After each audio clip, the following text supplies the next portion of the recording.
Hey everyone, this is PrinceBrightstar, and welcome back to Phantasy Star Online Blue Burst. No troubles getting things started today. Oh, who am I kidding? YouTube just blew up or something, because it's like I tried to start the stream and it wouldn't let me start it until I recreated the stream completely, so here we are. Anyway, we have one final exam to go today in, basically getting through the labs tests here. And then we are going to be on our way down to Gal Da Val Island, finally, after the trouble we've been having trying to get there after 6-4. So let's go ahead and get started here. We're going to go ahead and create a party. And we'll set it to hard. And here we go. First things first, though, I do need to clear my inventory a bit here, so let's head over to the shops.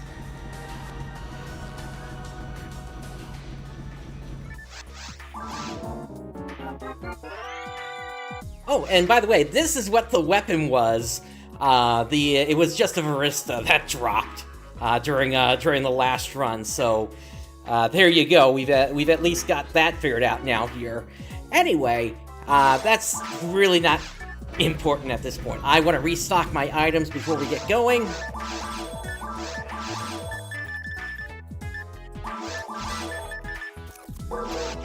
Should be good on telepipes, though. And we'll go ahead and toss that Varista in there. I'll toss a couple of the escape dolls in.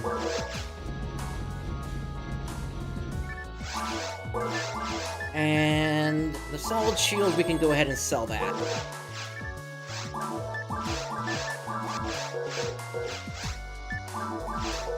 Let's get our Justy on.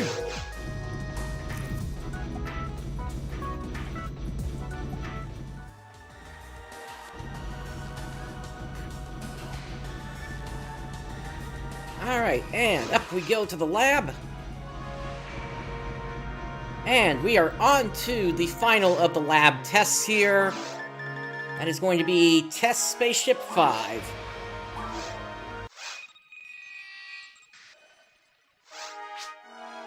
Good work, Ranger Bright. You've made it to the final test. My assistant has the details. You are, of course, taking it. And I trust that your skills will be up to the task. Give us your best. Let me give you the details. This is the final compatibility test. It takes place in the final VR Spaceship area. The overall details are as follows. Secure the area. If you can do that, then you'll have proven yourself to us. Naturally, being the final test, it will be quite dangerous. Well then, don't let yourself get caught unprepared. Be careful.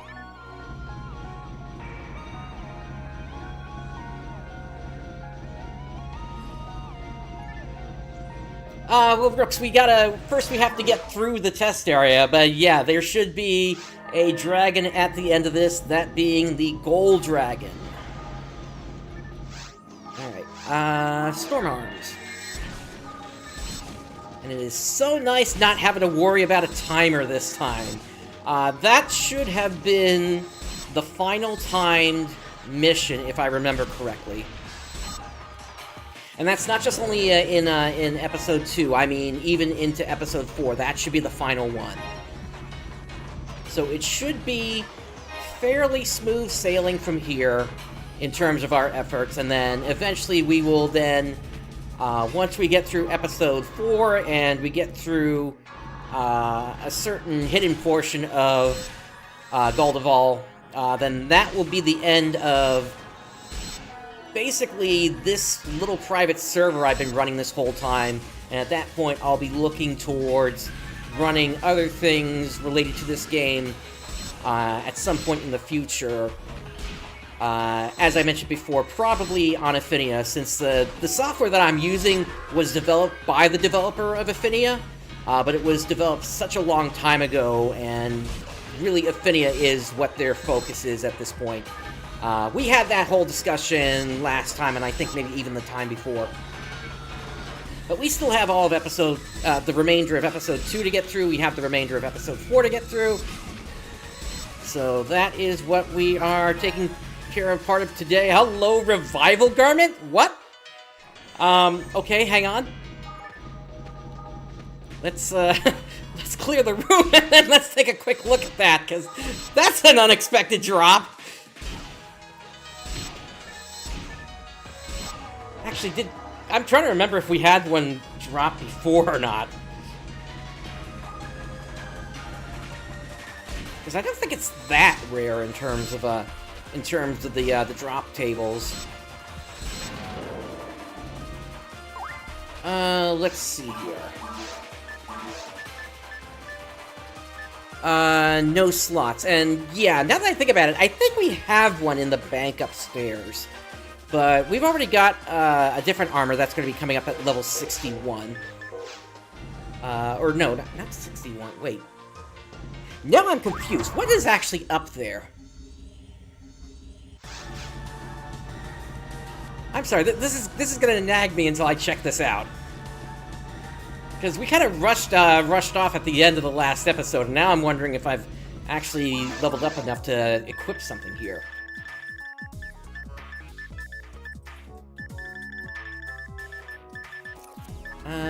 Here we go.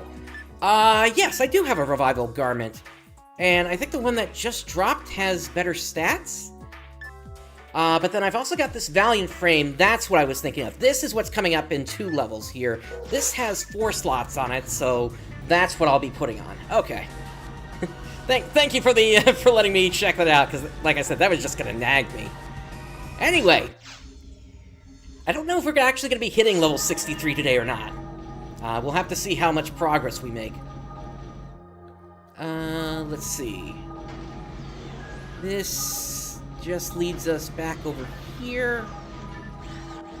Okay, so then we need to head this way.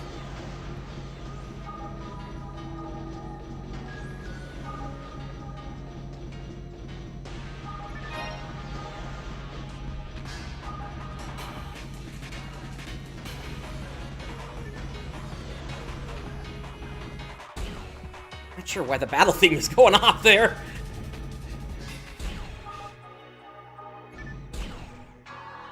Alright, another dark room. But we can easily take care of the enemies here.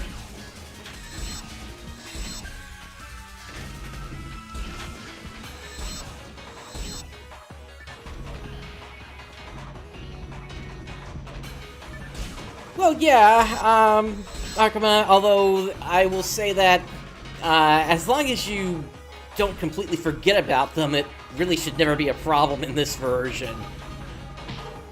Since once you have a stock of them, usually you're just going to find regular drops that'll refill your stocks. And, you know, worst case, at the most, you should never let it drop between, or rather drop below 2 stocks. Unless for some reason you're just trying to leave slots open in your inventory, at which point, what are you going to do when you run out of space? Because you've only got 30 slots to work with in this version.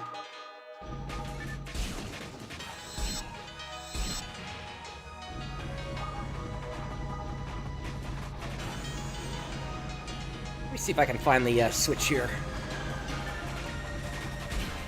That's not the switch, but this has some drops.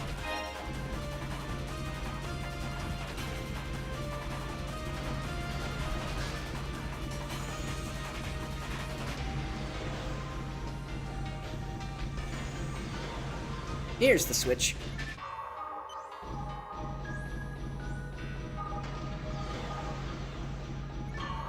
Yeah, and unlike PSO2, you can't increase the number of slots in your inventory. This was a constant thing for people trying to get Meseta. Although once you have your Meseta stores stocked up, it usually never becomes a problem anymore because rare drops are sometimes far and few between during runs. Especially if you're not interested in getting team points or if you simply don't have that as a feature. Then I remember the days of leaving multiple Varistas on the ground just because they did nothing for me.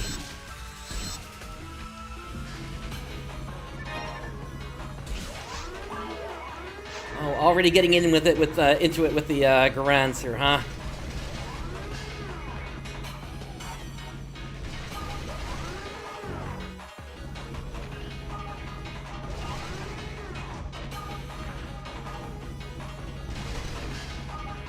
All right, down they go.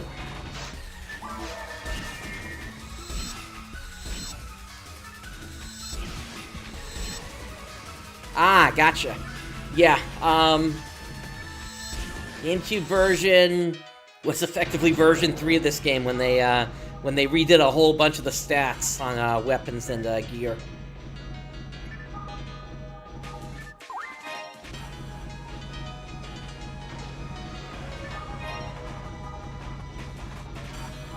At least compared to the Dreamcast version.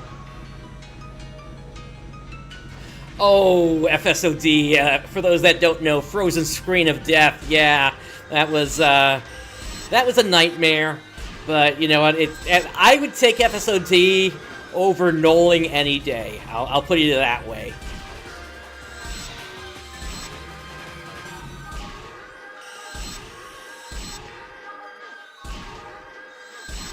The thing is, the FSOD, if I remember correctly, although this might have just been the Episode 3 variant, I'm trying to remember now, there was a specific line in the Japanese word select that was causing the game to crash with an FSOD, if I remember correctly, and that eventually what players found was an action replay code that basically recoded that so that the game wouldn't crash.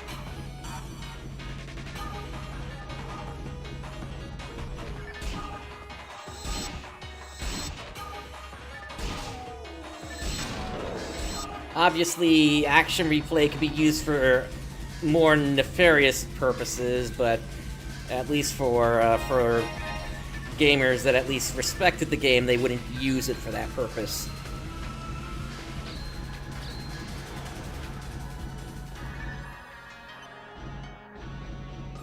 Gotcha, yeah, I don't remember if that was a feature built into the GameCube or not, if you could just simply move your save like that. I know it wasn't a thing on the Dreamcast version. I suppose it wouldn't be that hard, since all you'd have to do is just transfer the files.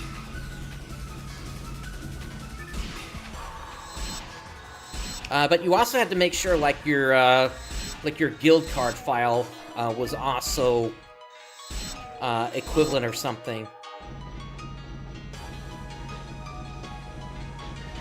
An old character is playable. The problem is your character literally has the stats and and appearance of the character Noel. So for a lot of players, that was effectively a level down for them if they tried to continue playing. The safest thing in that case was basically pull your memory card immediately, and just take the well, actually no, they didn't really have an inventory loss at the time, did they? No, it was. I think it just lost all your Meseta if you had to do that on the Dreamcast. It wasn't until the GameCube version where they introduced losing all of your gear if you, or rather, all of your non-equipped gear. If you happen to pull your memory card out.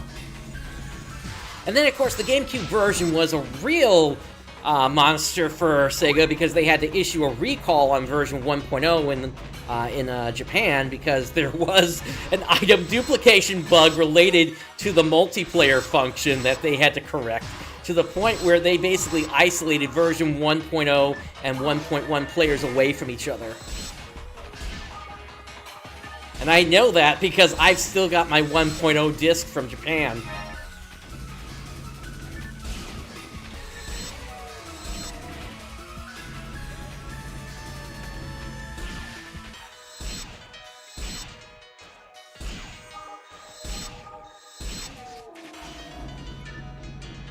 I gotta say, I love being able to, you know, be somebody that's been in the community as long as I have, and being able to just relay all these stories to you. I mean, it's obviously time has done a lot to the details for me, but I'm still glad I'm able to, like, relay this as sort of like a war veteran from ages long gone. As it were. Obviously, I've never been in a real fight like that or anything like that. I'm just being hyperbolic, I guess. Is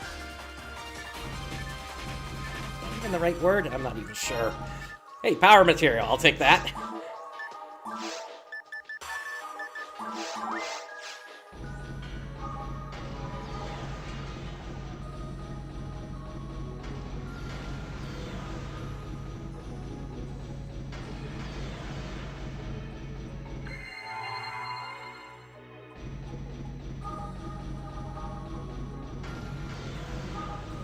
Thank you very much, Arkema. I'm glad to be able to entertain. Alright, so we're making our way through here. If I'll be honest, I want to say probably the VR Spaceship was probably the area I liked the least of all. And I think it's just simply the fact that this area was effectively set up as a test by the lab. And, you know, after working through the VR ruins, I'm like, come on, let us get down to Gol Da Val already. At least when I first played through the game, and I guess that kind of stuck with me. That plus, I don't know what it is about Trick Track. I mean, I get that it's a huge throwback to the original Phantasy Star series on the Master System, Mark III, and the Mega Drive / Genesis. I don't know, I guess it's the fact that it's once again the same enemies we've been seeing this whole time, since episode 1, that it just kind of started to drag on at this point, at least in my first playthrough.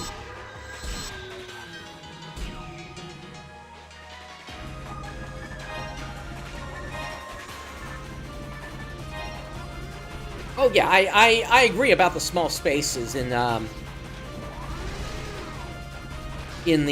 ruins. They could definitely be annoying, especially when you're trying to work around corners to attack enemies.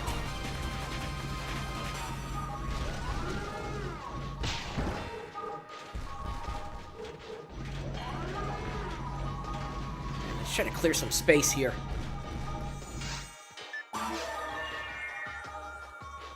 Go ahead and reset, everyone.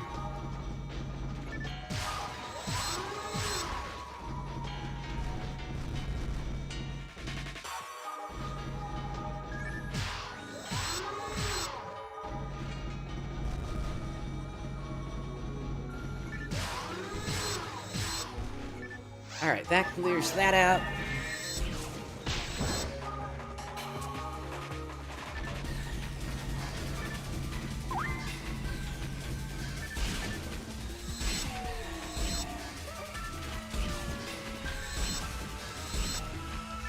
But I mean, you gotta keep in mind, there was so much hype surrounding the release of episodes 1 and 2. Back during the day, with sites like PSO World and such, those that had access to the episode 1 and 2 network trial basically had immediate access to Gol Da Val.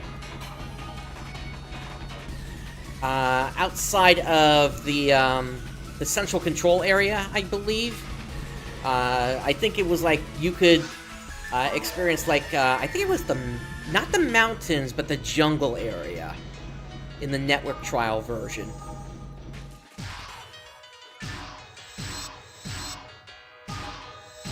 And so that was where we got our first look at Miracle, if I remember correctly. But it was like, players were like expected to be able to go to Gol Da Val immediately upon the start of episode 2, and instead, what do you know, the lab has to test us after, you know, we've been doing all this work against Starfalls and such. So, it was an annoying beat to say the least in the story. But I get it. Natasha didn't necessarily have the same trust of us that Principal Tyrell did.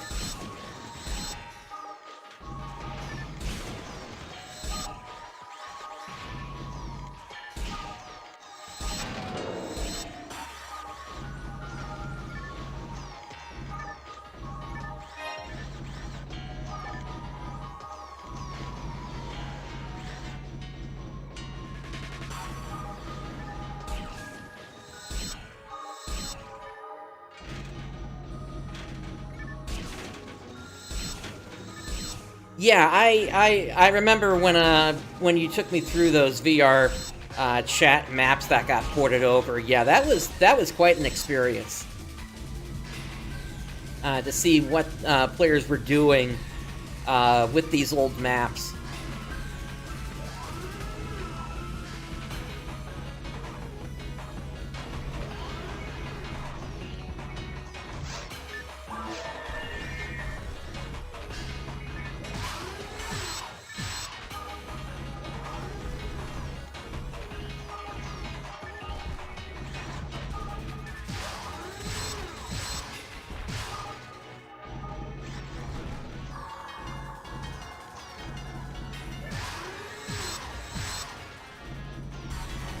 Let me be clear, that's not me turning the camera around. That's the game doing it itself.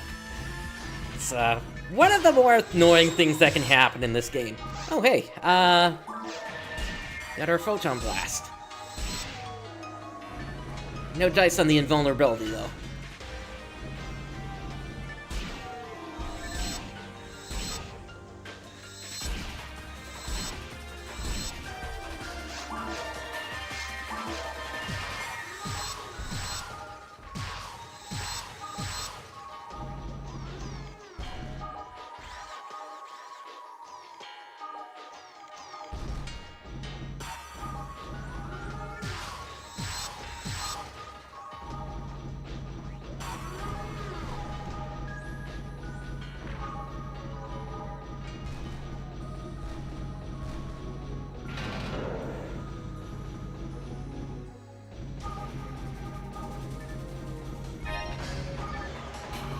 Yeah, State of the Heart was an interesting one, and that's going to be one of the final things that we do in Episode 2, if not after Episode 4, just because of how difficult that is.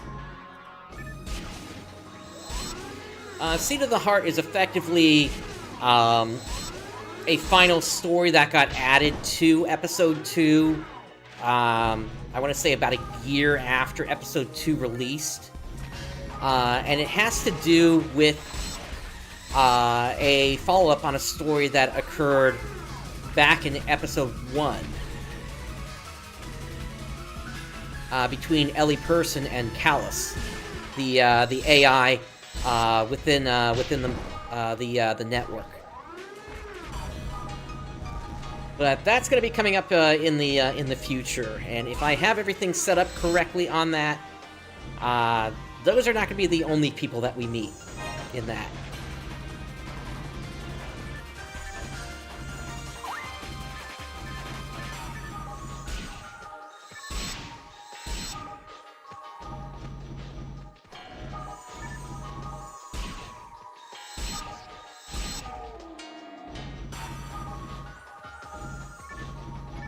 I'd rather hold off on my Photon Blast until we can get, like, maybe 6 or more targets in it.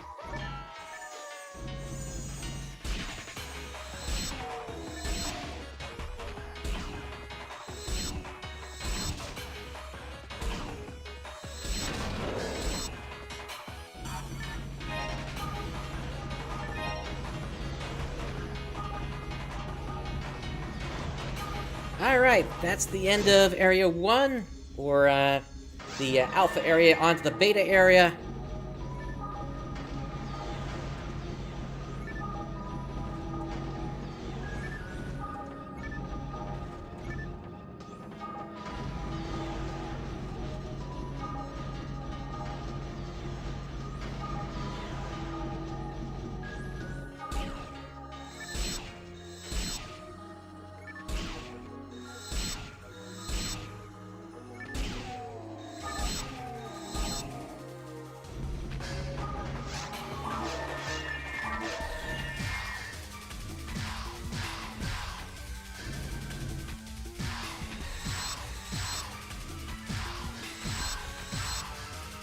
I love it when I can just long-range enemies and they can't fight back.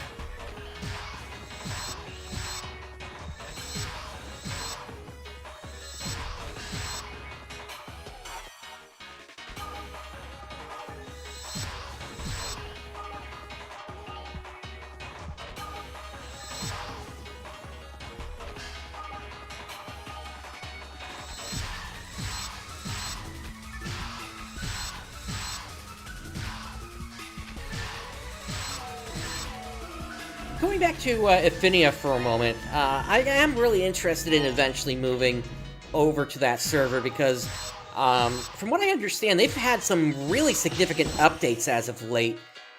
Specifically that they've basically made the camera freeform, if I remember correctly. So I'm interested in trying that out at some point, and seeing how much that actually changes how the game works.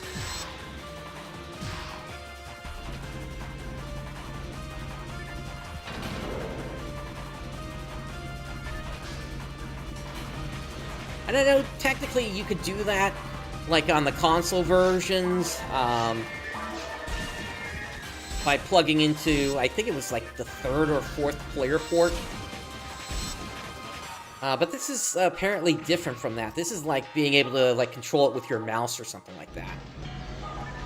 Or at least that's my understanding. Which is, you know, who could have imagined anything like that ever happening to this game?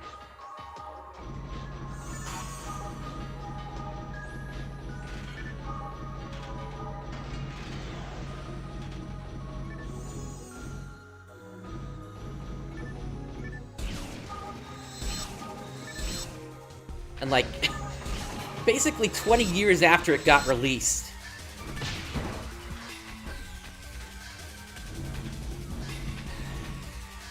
Oh, okay. So it's more for when you're using a controller than your actual mouse. Okay, got it.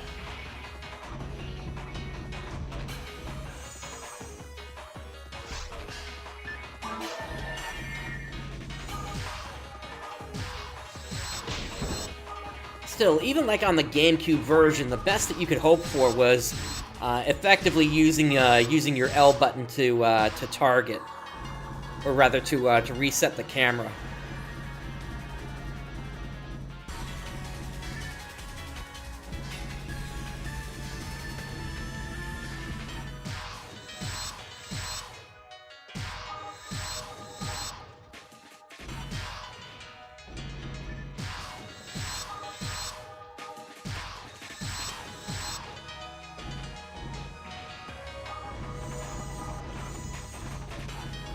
Okay, that's more what I'm looking for here. Let's go!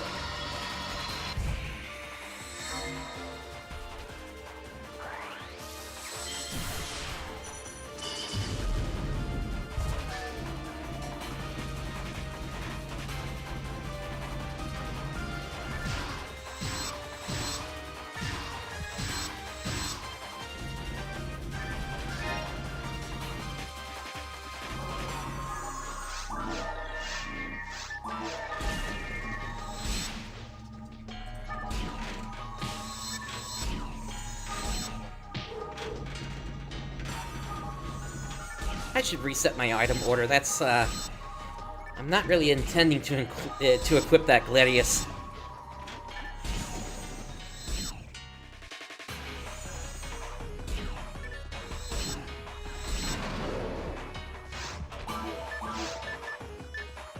Let's see. Sort manually. Get that up there. Get that up there. Okay.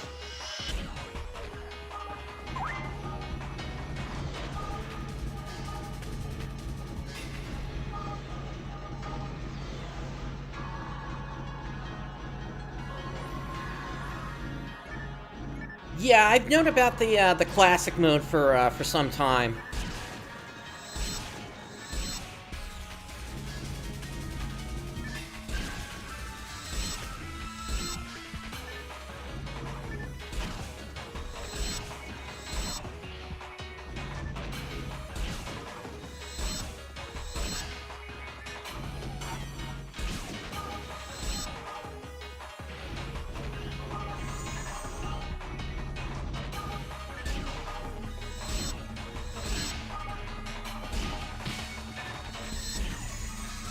And I know that there were other efforts to do some fairly crazy stuff with PSO, like way back in the day, and I don't even know if this guy is still around. But there was a hacker by the name of Snowfox that was actually in the process of trying to implement Episode 4 content into the Xbox version.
Now, I know these days there are more technical ways of, like, playing PSO. Like, I think most speedrunners these days are going to use, like, and I mean, I suppose you could have done this the whole time, but effectively, action canceling by opening up the menu and then closing it real quickly so that you could start moving quicker.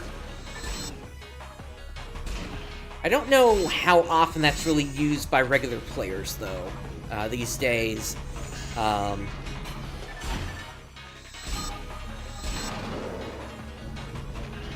It's just interesting seeing that kind of tech going into it when, way back in the day, I was thinking of, like, doing a speed run, but we're talking 20-something years ago at this point. And it was more like on the GameCube version. Or maybe it was on the Dreamcast version. I can't even remember that at this point.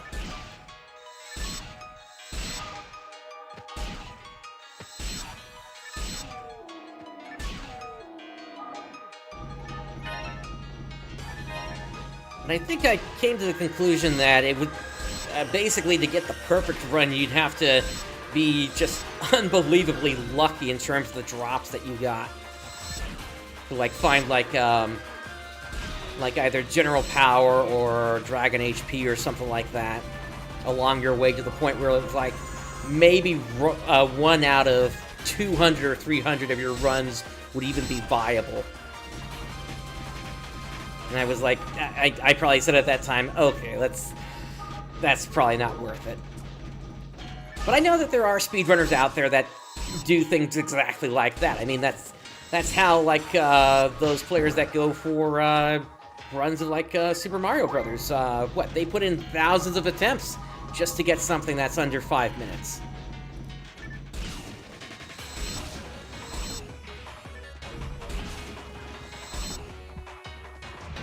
Although, I think there's a difference between a 5-minute run and an offline run of an online RPG that can take upwards of 2 hours.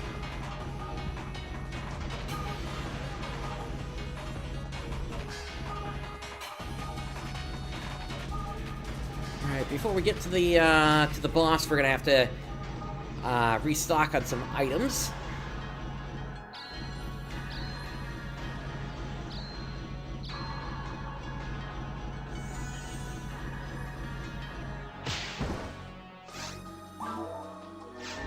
I know, like, Verilix, I think they're one of the speedrunners that still runs PSO for speedrun these days.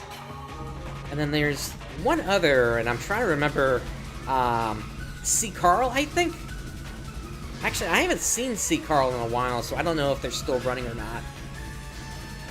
But then again, I'm not on Twitch that much these days either, so that might be part of it.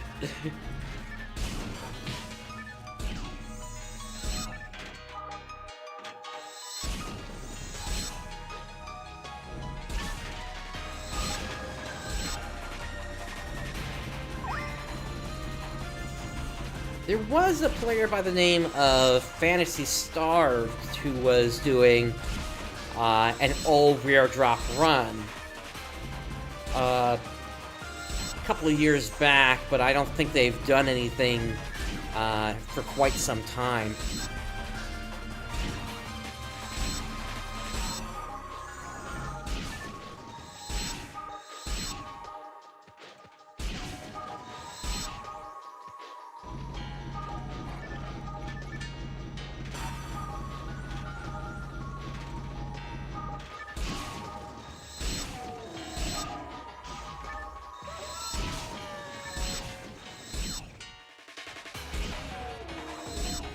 And if I were to ever try doing a speedrun, I'd probably look at the Dreamcast version, specifically version 1 PSO, just because of the door walk technique.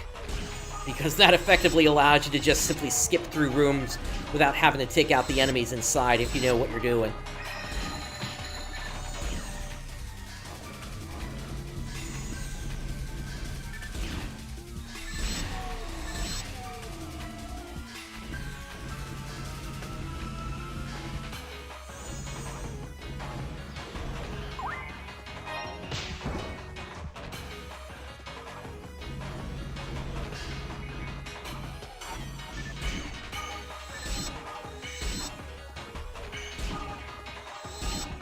I can't believe I haven't been using traps this whole time.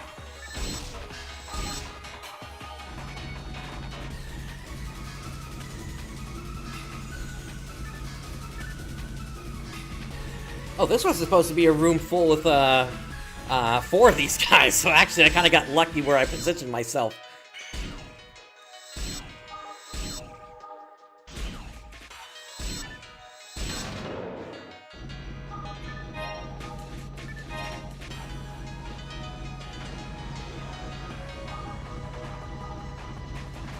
I don't remember version 2 having a door walk. In fact, I remember that being one of the bugs that they specifically fixed, so I would need to see an example of that.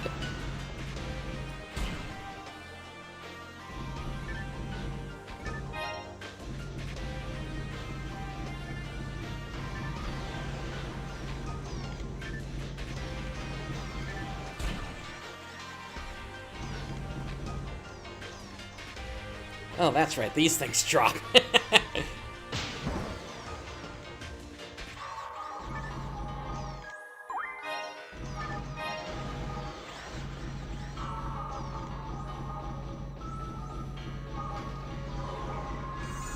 Almost set with the Photon Blast, so depending upon where we are,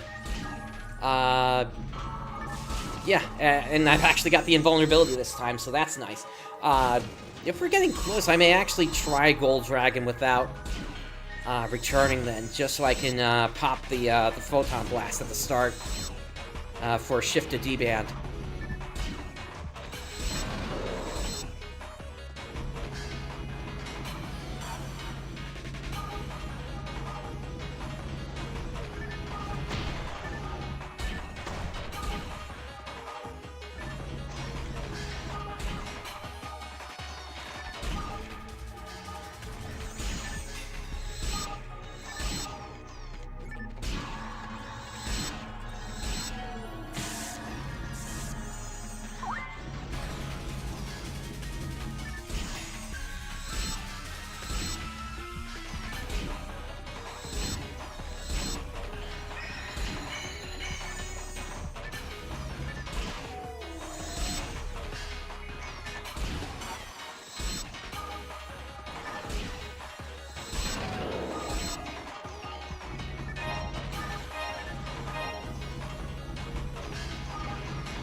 Alright, this is the final room, and this room is sucking my, my health away. That fixes that.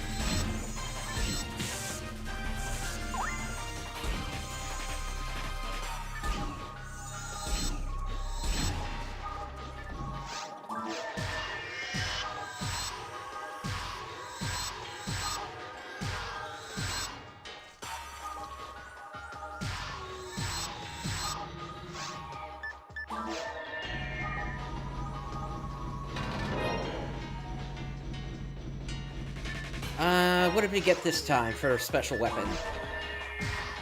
That looks like a Visk.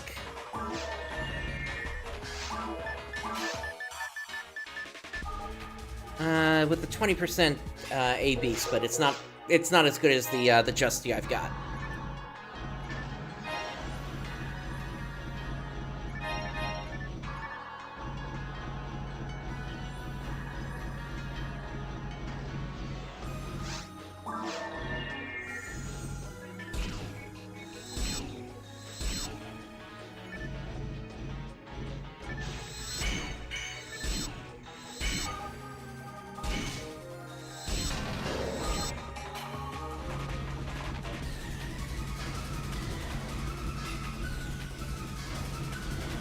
Alright, we've made it, and I think I've got enough to work with here, so let's go for it. Say hello to the Gol Dragon!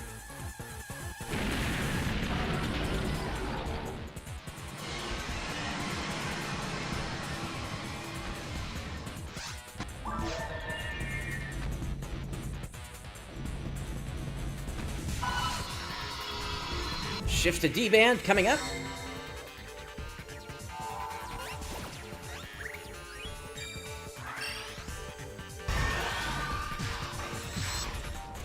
And they're popping up, and back down they come.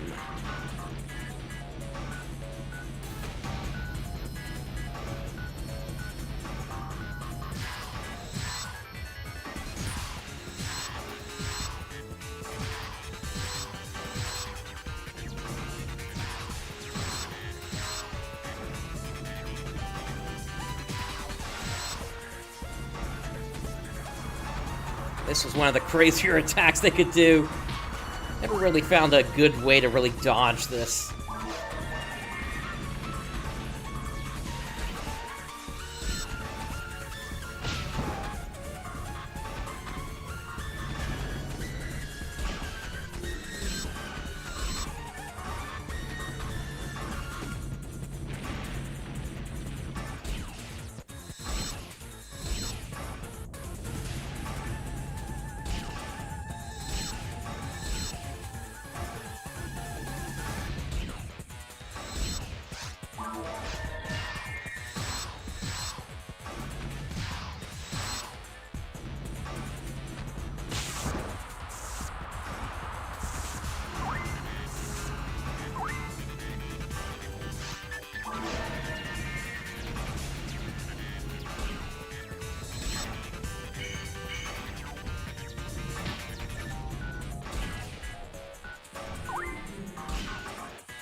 Alright, on to phase 2.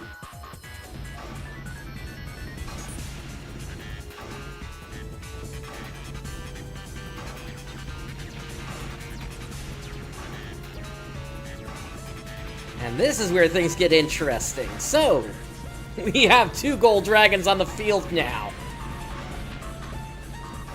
One of them's a fake.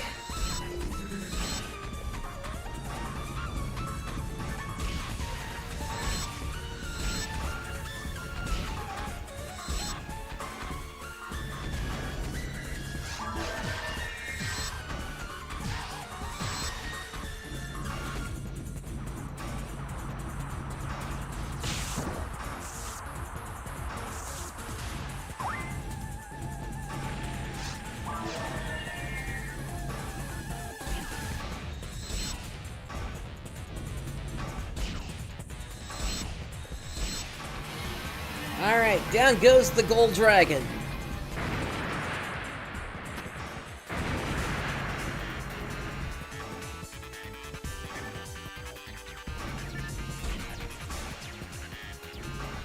Anything good drop? Let's see.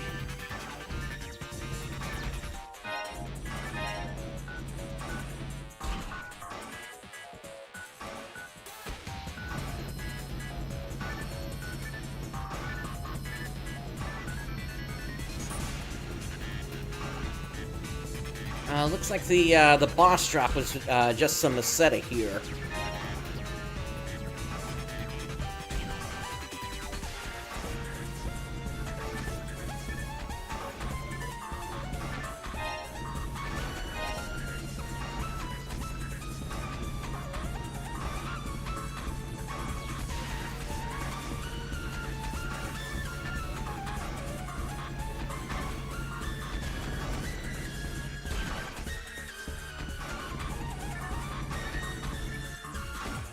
Oh, a resist freeze. That's potentially going to be really useful.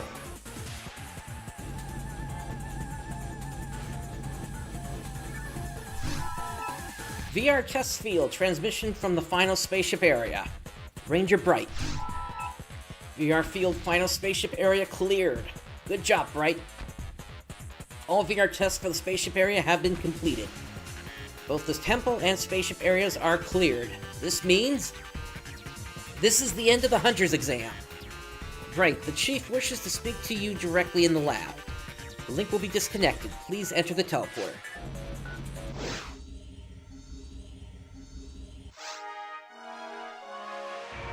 I'm not sure how they got that live feed.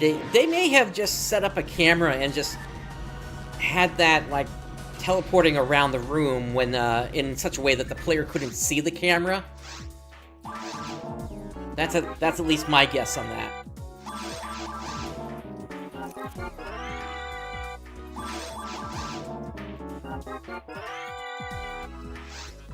Oh, actually, this was a waltz, not a Visk. Okay. In any case, it's weaker than what I got.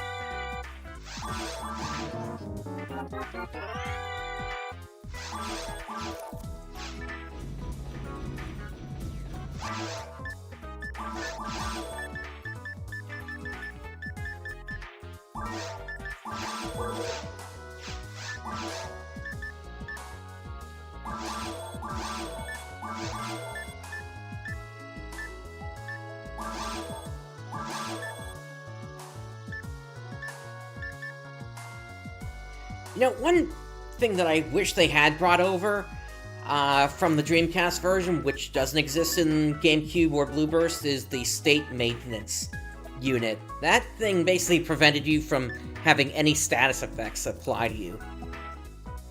Okay, we're gonna get rid of these.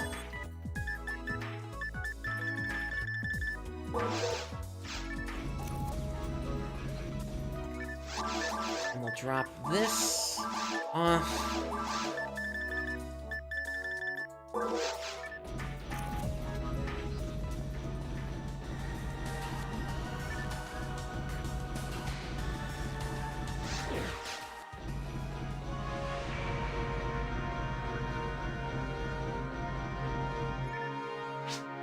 Ranger Bright, give yourself a pat on the back. You passed. Your results show that you're qualified to handle our jobs. We found an investigation point for you, too. Also, you are, of course, you of course recall your operator from the test. She will be assigned to keep her position to assist you. I hope you two get along well. And finally, I have prepared a special something for you in commemoration. You can get it from your operator. As the Chief mentioned, Ellie Person will be your official operator for this mission. She will help you with further details about the mission. She is over there by the operator booth. Please go talk to her.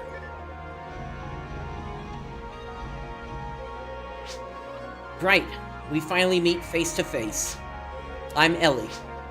To be honest with you, this test also has another purpose. It's used to match a hunter with a compatible operator. So that means that I still get to be your operator. Aren't you glad? Oh, I almost forgot. The Chief prepared something for your upcoming investigation. Please, take it. And we got a ray gun plus 15, which is not really going to do much for us at all.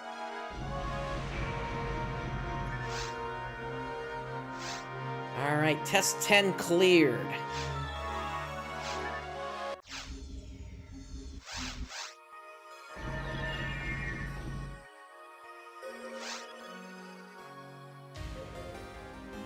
Oh, I missed the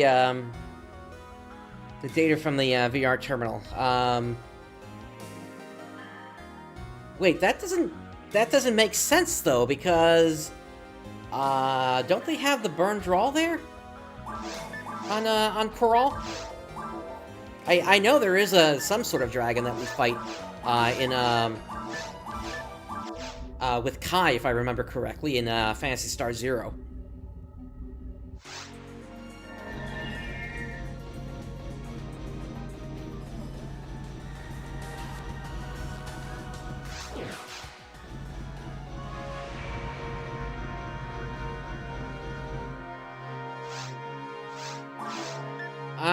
so we're finally on to the 7 series, 7-1 from the past.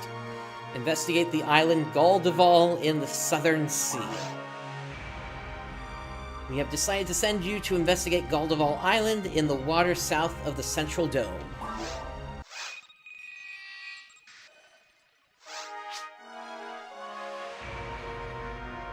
Jay, this is a privately hosted one by me, locally on my computer. And, thanks for tuning in. Thank you very much, Ranger Bright. We've decided to assign you to a new surface point investigation.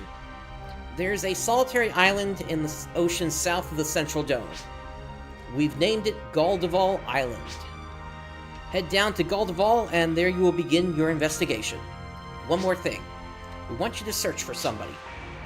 Deputy Commander Heathcliff Flowen. He's one of the military's most famous heroes. He is the one who sent the message we intercepted. His death has already been announced to the general public, but we need you to find out whether he's alive and report back. And one more thing. The operator you worked with during your Hunter's exam has been assigned to be your operator for this new mission. I hope it goes well. Alright, Ellie. Hello there, Bright. The Chief went over the basic details of the mission with you, right?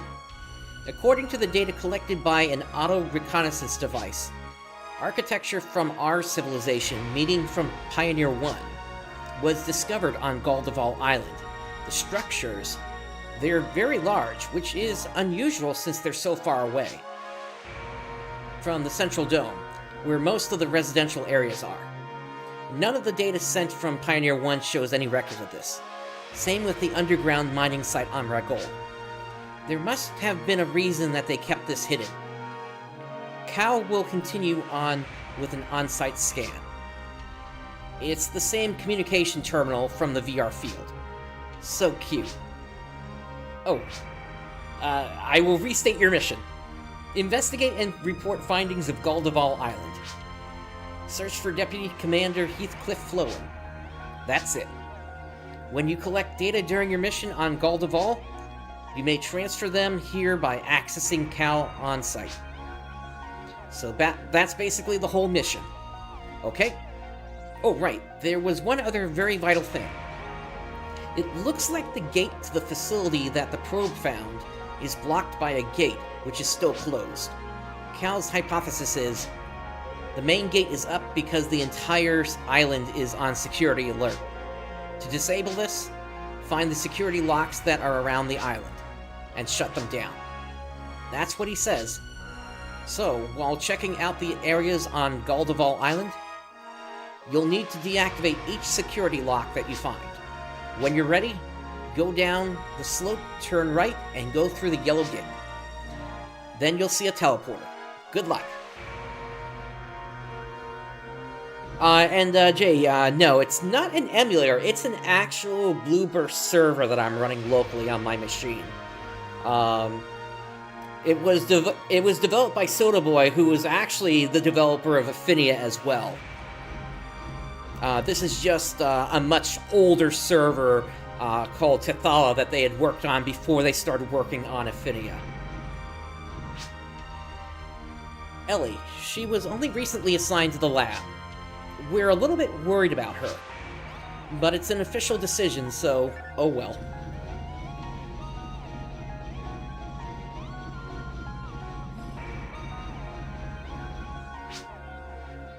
There is a teleporter to the surface here. The Chief has already given permission to use it. Understood? Now go, continue your investigation.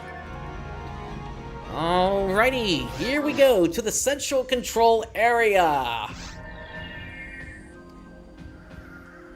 Okay, we have finally set foot on Gol Da Val Island, and this area is kind of unique because this is effectively like a giant dam or something like that. You can see a tower off in the distance over there. There's also one, I believe, right over here as well. But one of the more unique things about this area is basically what you can actually find when you just simply look around. Now, players on the GameCube version, they probably were not able to see this at the time, just because of the low resolution of a 640 by 320 screen. But here on the PC version, in Blueburst, we're actually able to see this properly, or at least to some degree. If you take a look right where my feet are right now, there's basically right at this corner here, there's a little bit of text on the ground. And the thing is, the resolution on this thing is so bad that it's basically impossible to even see what this thing says. And unfortunately, I can't really get a good angle of it here either. But it's basically directly behind me. Let's see if I can... Yeah, unfortunately, this is as good as I'm going to be able to get it here. Even when you pull the file into, like, an image viewer, you can't make out what this says here. Yeah, in the corner. This is apparently something that was written directly onto the texture. There might be a date on it, and unfortunately, it's just so low resolution that we really can't make it out. Now, what I don't know is, in the years intervening since this was found, and I think the one that really made this the most well-known within the community was Swanky Box. I don't know if in the intervening years since then, if anybody has ever tried, like, pulling this texture into, like, some sort of an AI system to maybe try to improve the resolution to see if it can actually be read or not. That's something I'd like to find out if anybody's actually tried that, and if it's been tried, maybe it's actually readable now. Okay, cool, yeah, let me know what you come up with, because I'd be really curious to see what that actually says. It may just be something saying, like a person's name and a date, sort of like they were approving the texture for use within the game, and maybe it just somebody forgot to erase it before they threw it in. Anyway, transmission from Gal Da Val. Serial code confirmed. Access Ranger Bright. Yes, this is the lab. Please select the information you would like to retrieve. So, analysis data? Let's see. I'm sorry. The analysis on this data isn't finished yet. Let's see here. There aren't any message logs right now. Alright. So, this is the gate that they were talking about here, and basically this does not open up until we find 3 security devices. For that, we have to go elsewhere on the island. This right here, we can access this. Security mode is currently active.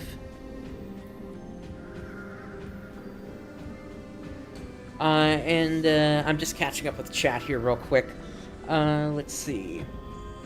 Modding or make my own game version like the PSOBB with all the quests. Phantasy Star or RuneScape Classic with XP Bus. Yeah, so you're not the only one that I know of that's been talking about, like, doing like an HD remake of Blueburst. There's oh, who was it again? Give me a second. Let me see if I can find them.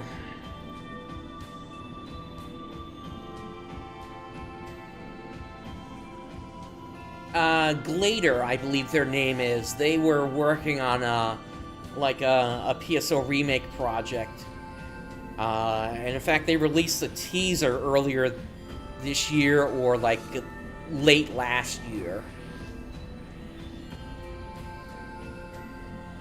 So yeah, you're not the only one that's thought of the idea to do something like that.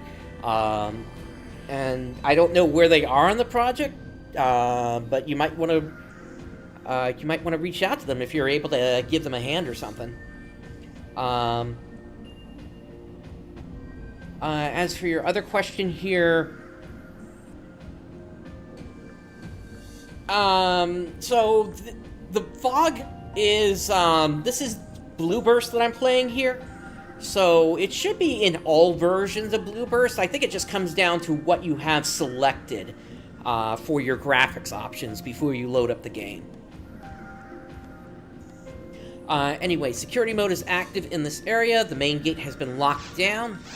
And then search log. Search parameter setup complete. Establishing main terminal link. Accessing AI Olga database. Initiating search. One item found. Ah, gotcha. Okay, so it's a shame that that really hasn't made any progress since they released that trailer then. Data log download complete. Disconnecting main terminal link. Now let's see if there's anything they say here.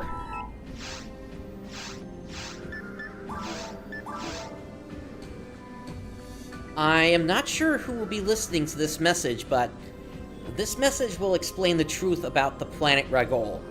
My name is Flowen. Heathcliff Flowen, Deputy Commander of the Pioneer 1 Military Forces.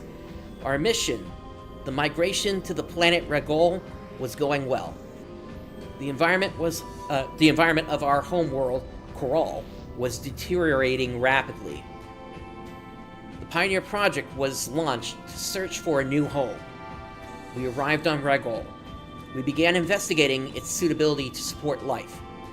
We then began readying the planet for habitation. But selecting this planet was a mistake. No, that may have been the plan all along. Ragol. We have awoken it. It was way beyond what we could handle. It was not meant to be discovered. This cursed inheritance from the past. Alright, so, quite the mysterious message from Flowen. So, at this point, we gotta get this gate open, so let's hit the teleporter here, and we're gonna head to the jungle area north.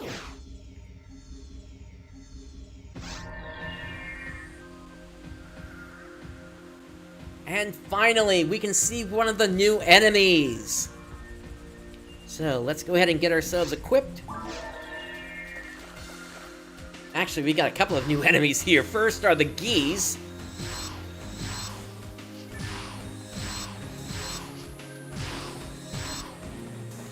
And then over there, you've got the plant-like monsters here by the name of the Marilia.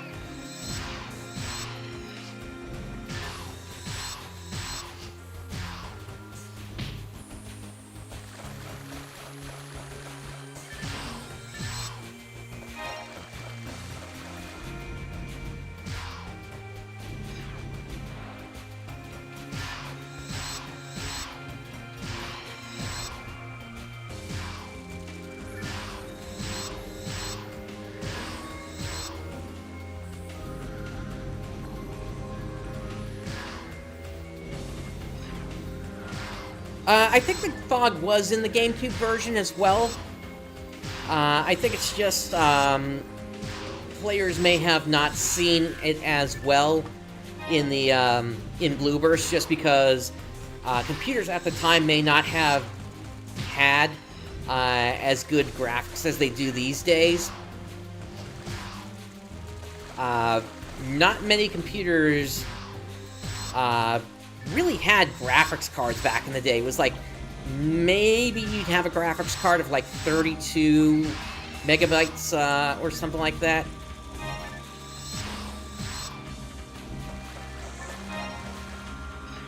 At least for the time. Maybe 64 if you were lucky. It's nothing like what we've got these days, where it's like your standard high-end card comes with like 12 or 24 gigabytes of memory. The times sure have changed, that's for certain.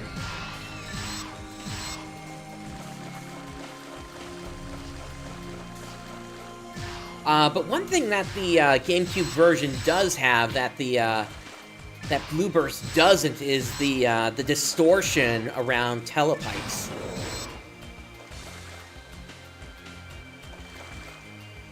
Okay, I am trying to remember which way we need to go. Before that, wasn't there something over... Yeah, I remember this. This was a little hidden area.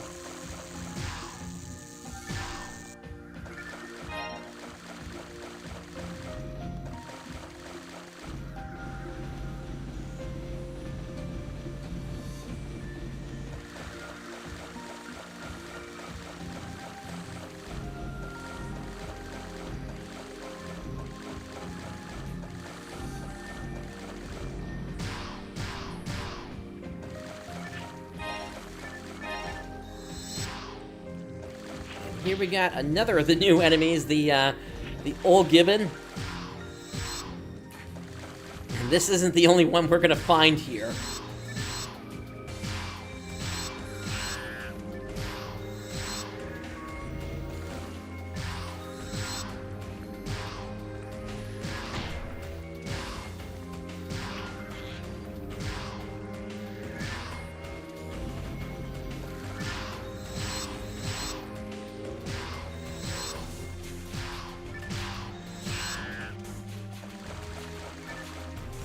Gotcha. Yeah, it was a pretty effective shader at the time.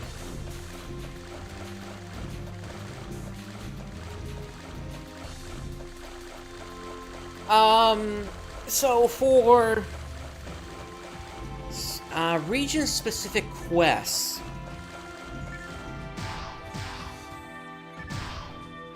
I don't believe there were any, and the reason is...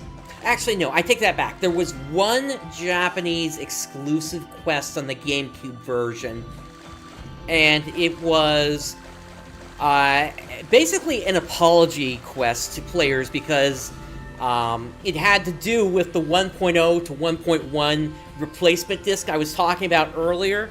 So in that quest, you were basically given a Halloween present. Because you were not able to transfer your character from version 1.0 to 1.1. That's the one that I'm aware of, at least on the GameCube. But any other online quests had to be region basically had to be available in each region, and the reason for that is because all of the servers were connected. So effectively, if you logged on from the US version, you had access to the US server, the EU server, and the Japanese server all at the same time. Each version could connect to each other's servers. That's something that we lost after the GameCube version, unfortunately. Hey, Wolfric, thanks for tuning in. Security mode is active in the jungle area. Let's see what we get this time. Alright, one item found, and we'll be able to look at that later.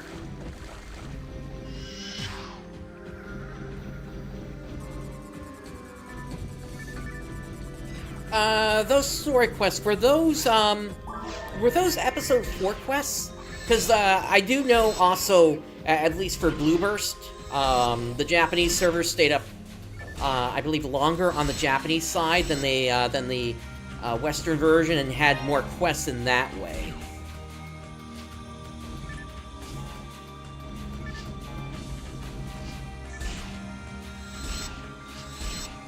Like, they had access to, like, War of Limits and some other quests, if I remember correctly.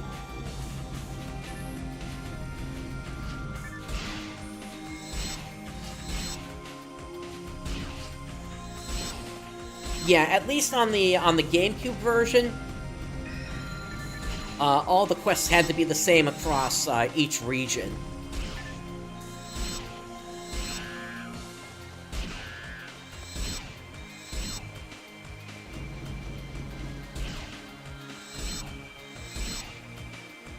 Yeah, I don't know if I have, like, those quests on this server or not. That's something that I'll have to look into.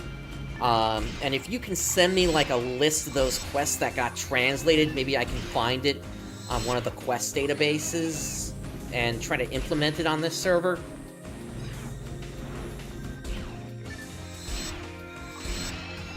So, to clarify, version 1.0, 1.1, and PSO Plus were all 3 different versions.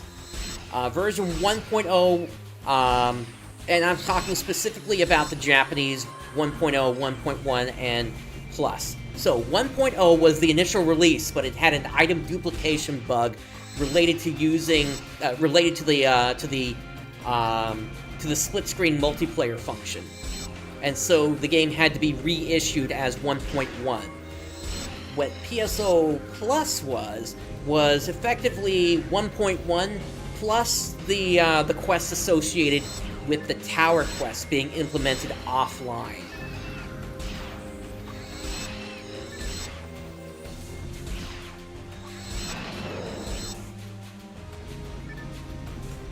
Okay, I know a rare drop just happened. Let's see. Okay, that's just a photon drop.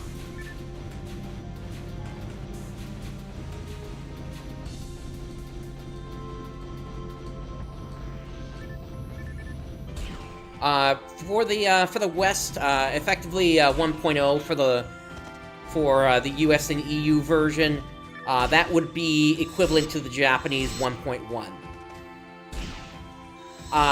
Tower Quest, yes, is towards the future, and then also East Tower and West Tower.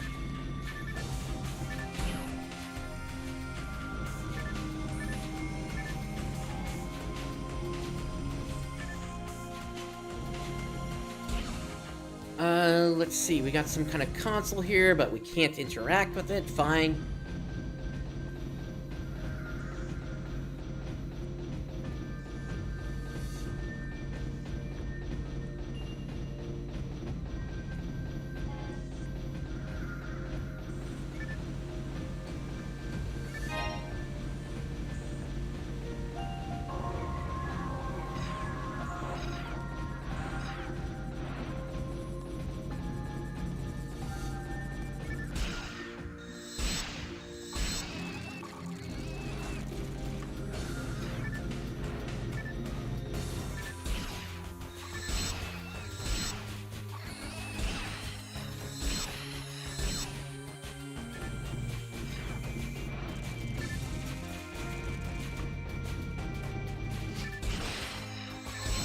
Let's see here.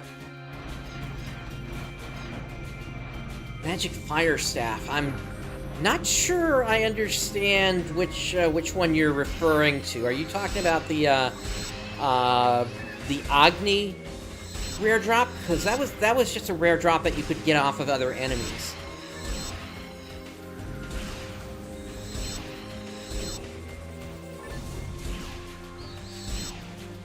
Okay, and as for the quests, those story quests, those also help with the lead-in to Episode 3, right? Since they take place after Episode 4, but before Episode 3. And just because that's confusing for anybody that doesn't know, Episode 3 takes place 21 years after Episode 2 does, but Episode 4 takes place fairly close to when Episode 2 does.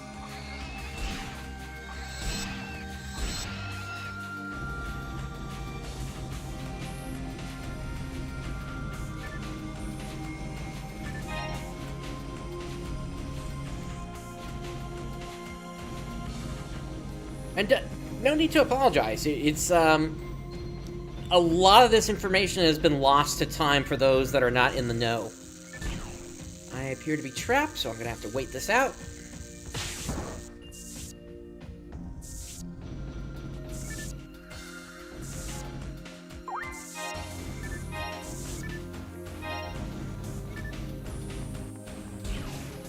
Yeah, I see you there.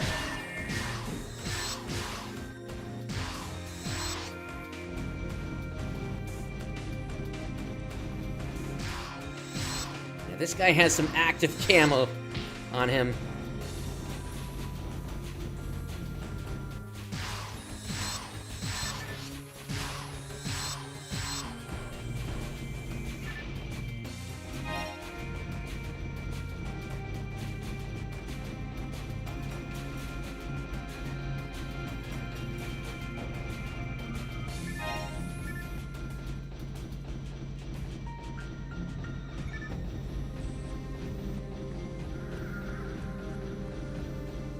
Yeah, once I'm done with, like, all these playthroughs, I may take the time to, like,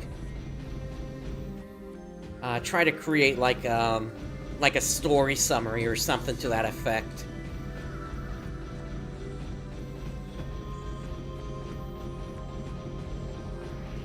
Along with some of the theories that exist. For example, Pagini and his father. Pagini's the guy that keeps losing his weapon, or no, that's Hopkins, but Pagini was Hopkins' father, if I remember correctly, and he may have financed the whole Pioneer 1 thing, because if you take a top-down view of the Central Dome, you can see their face on top of the dome. Transmission from Gal Da Val, Syria code confirmed. Access Ranger Bright. Ellie speaking. Message log transmission has been confirmed. Our analysis is complete too. The voice print on the messages are files. This message was recorded by Mr. Flowen himself. The timestamp indicates that this happened before Pioneer 2 entered orbit around Regol, so before the explosion that happened on the surface. Oh, in fact, that's what they say. Since this was recorded before the explosion, we cannot determine if he survived the explosion or not.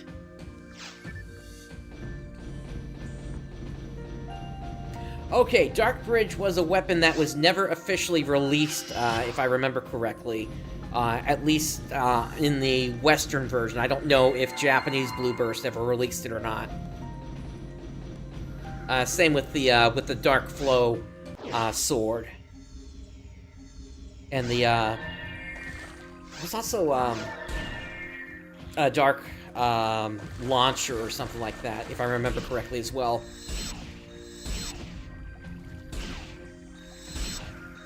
They were effectively drops that Dark Falls could drop, except the drops have been disabled.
Yeah, I've always believed that was a thing as well. That episode 1 and 2 took place concurrently. It's kind of hard to think of it, but the way I like to think of it is like you go to, you basically do episode 1, I think up until the mines, and then episode 2 takes place. And then around the time that episode 2 finished, that's when the door to into the ruins gets opened, or something to that effect.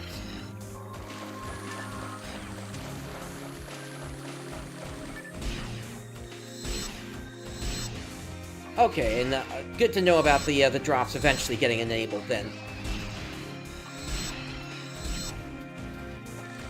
At least for forces, I could see that being a useful weapon, but I've never really been a fan of the idea of a weapon that can only hit one time in a combo. And that's effectively what some of those weapons were. The Dark Flow sword, and then whatever the launcher was.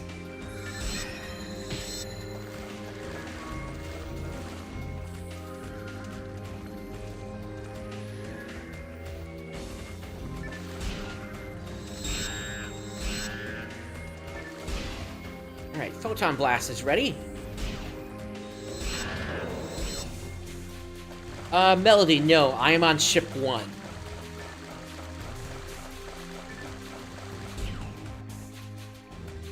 And to be honest, I haven't been doing much with Blueburst with New Genesis as of late, given the current state of the game.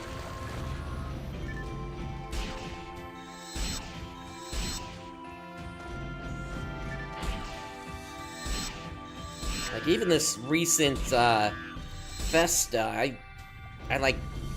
was on for like maybe 1 or 2 days for like just a couple of hours. It's like, unfortunately for me, I'm a player that's always been interested in story, and with the story effectively looking like it's completely dead over the next, 7 months at this point until March, I just don't have much incentive to really play the game at this point. Outside of, a couple of things that I would still at least minimally want to keep going, but that's a discussion for later down the road.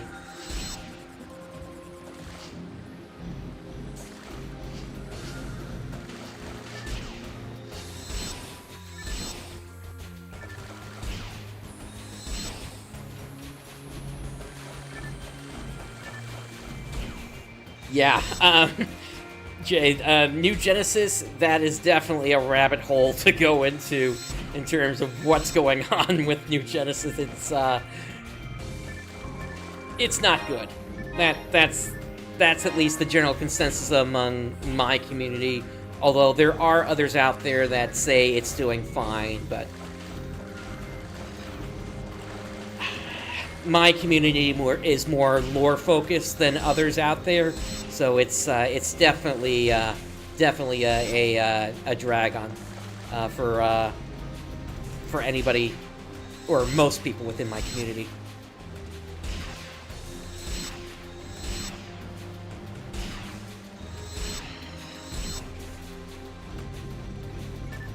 Oh, then you haven't played since chapter 1 then.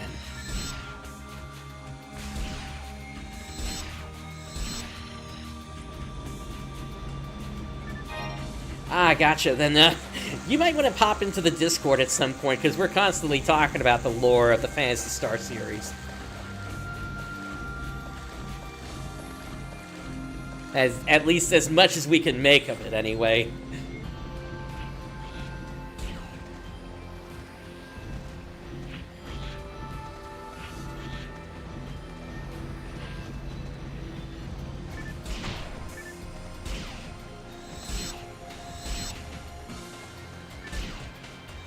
But yeah, as of right now, it looks like effectively they may have given up on story, and the next thing that's going to happen is going to be sometime after March, which is going to be the final battle with Vile. Alright, so in this area is one of the game's first mini-bosses, if you can believe that.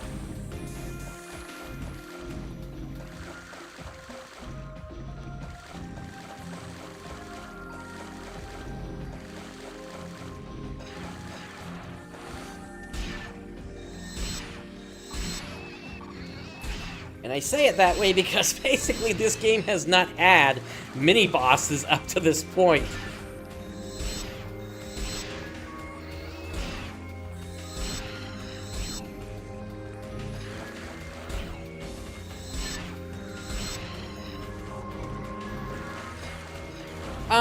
Jay, what I would say though is if you, yeah, there's our mini-boss, the Mira Carol. But anyway, Jay, if you are unaware, New Genesis also still has the base PSO2 game in it, so if you haven't played that yet, that at least has a good bit of lore in it. Going episodes 1 to 6 in that, so if you haven't experienced that yet, definitely at least give that a try. Because that's at least in a much better state than what we have with New Genesis. Alright, let's pop a Photon Blast here.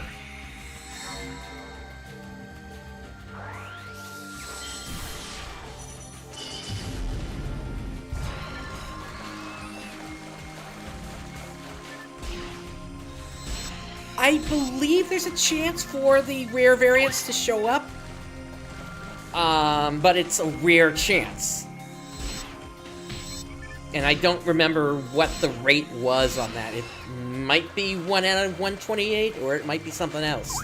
It's been too long since I've actually, since I looked.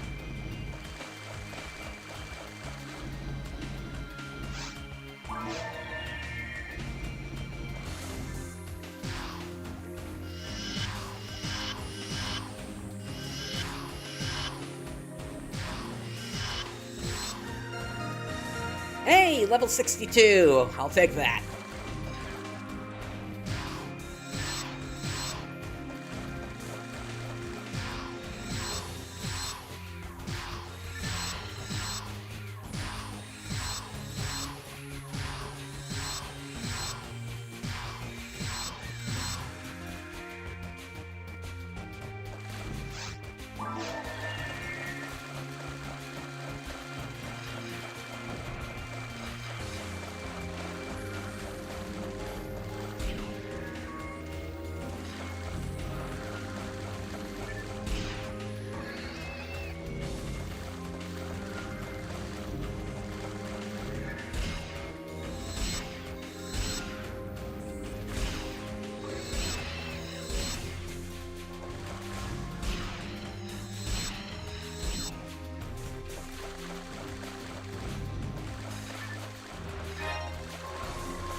I'm not sure if there's supposed to be that effect or not.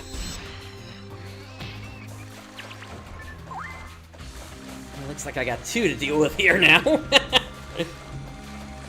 So let's do our door dodging.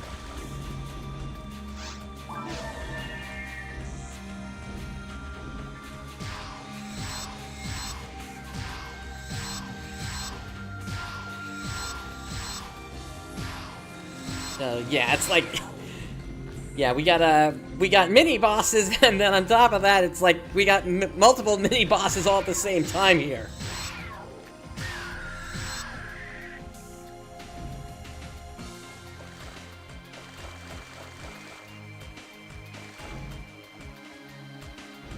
Resist Saint, that might actually be a good one. Oh, and thank you for subscribing there, Melody. You know what? I'm gonna make a trip back up to the lab just so I can sell some of this stuff.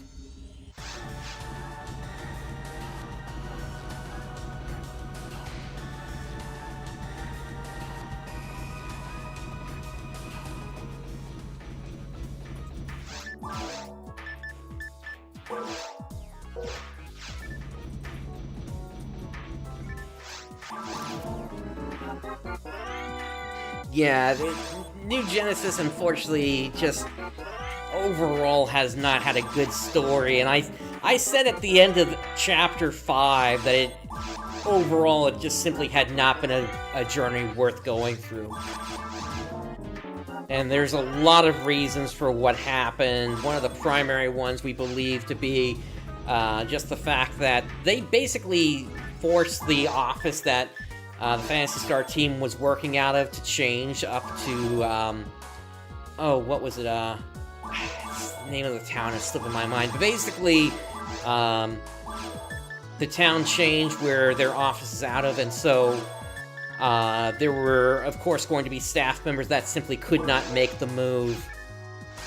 Sapporo, thank you very much.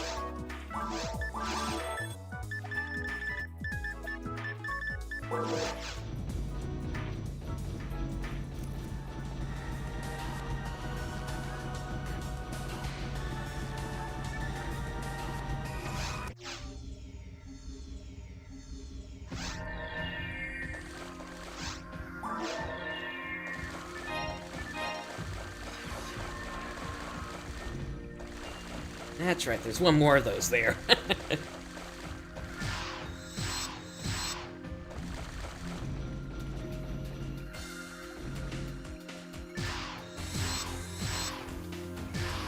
Hey Radix, thanks for popping in. Weekend's been going well.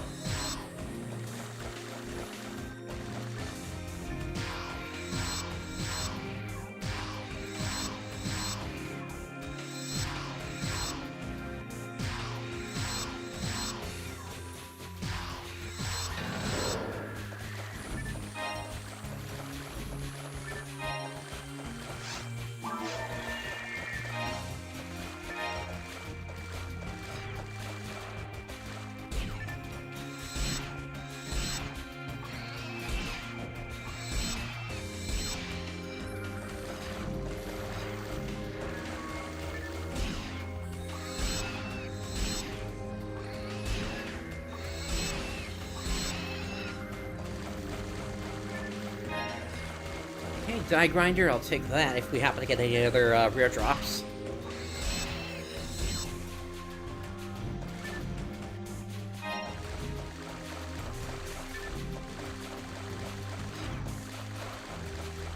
Yeah, I remember that. We haven't heard anything about that, have we?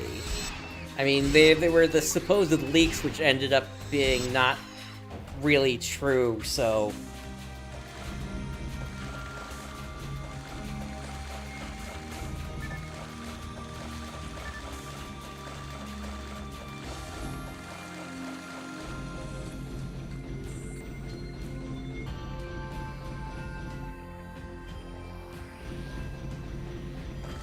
That's interesting. I thought they left that role. Okay. Anyway, that was one of the security locks that we needed to disable here.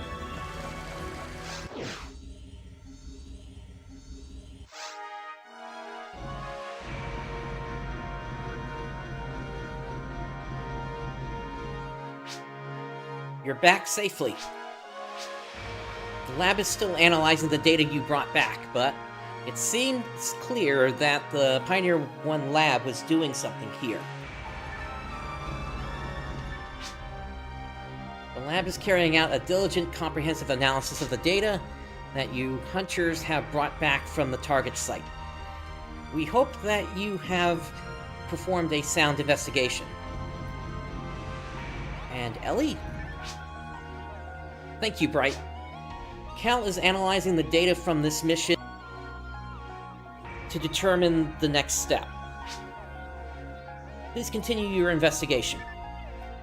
Alright, and I did just pick up some stuff, so let me sell that as well.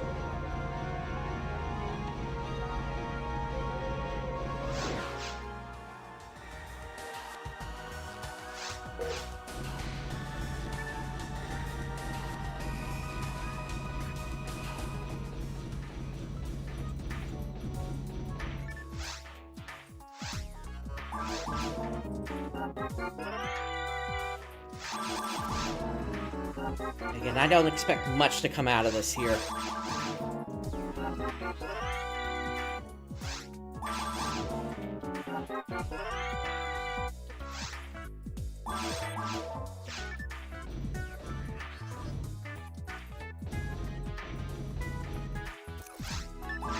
Yeah, I agree wholeheartedly with that sentiment there, Brooks. It's like I was constantly asking myself, why am I here? During a lot of those scenes. And if Manon or Ina or the combination of the two of them were supposed to be the main character, we, the player, were never told that.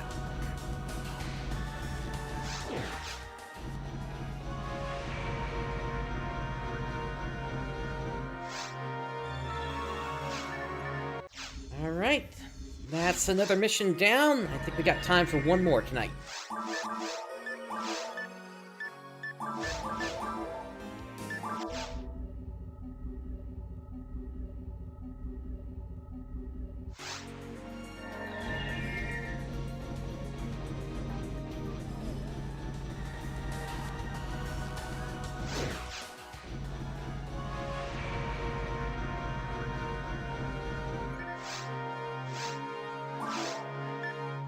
Alright, 7-2, Seeking Clues. Investigate the island Gal Da Val in the Southern Sea.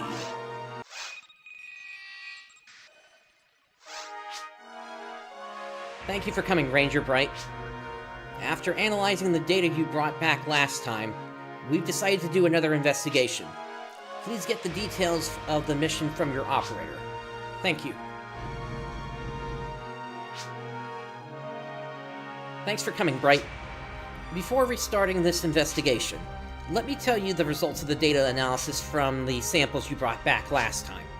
Cal looked into it, and he says it's possible to get from that jungle into another area. Also, not all the island security locks have been deactivated. You'll probably have to turn off all of them to get to that next area. So he says. That's the final result of the current data analysis. When you're ready, go down the slope, turn right, and go through the yellow gate. Then you'll see a teleporter. Good luck. Alrighty.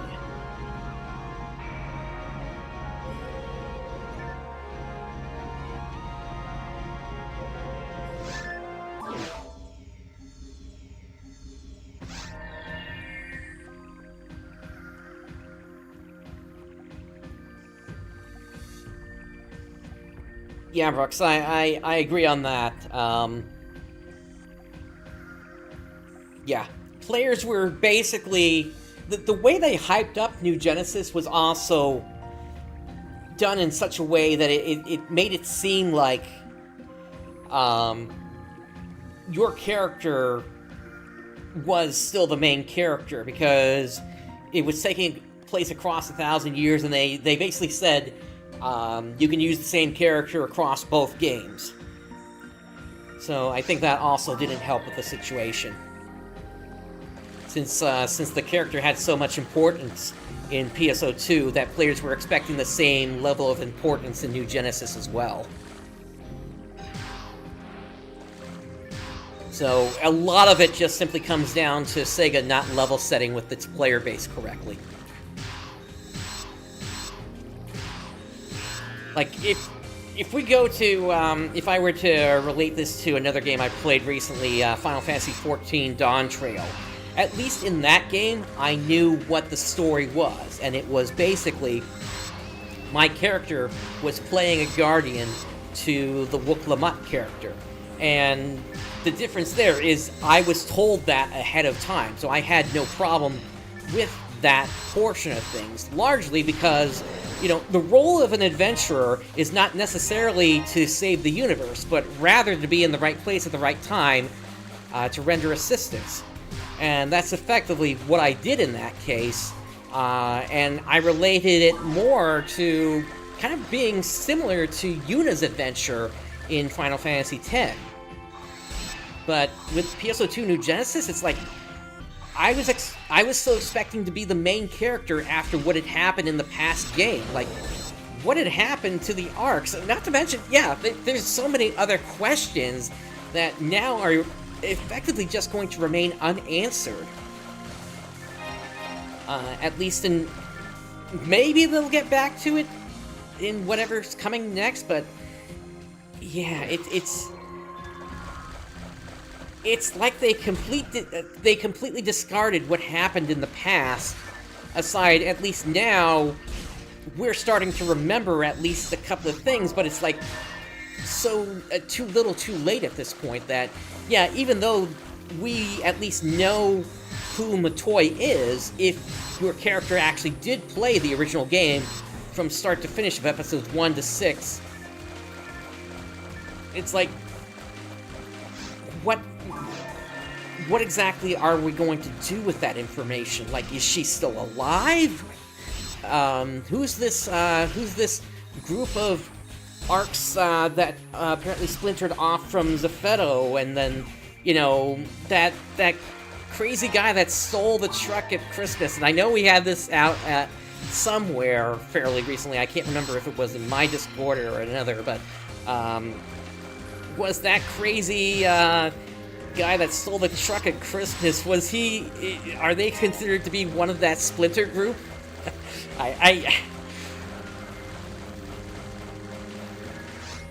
There's just so many unanswered questions, and unfortunately it feels like if they're just railroading us to the end of the game now, that we may never get answers to those questions.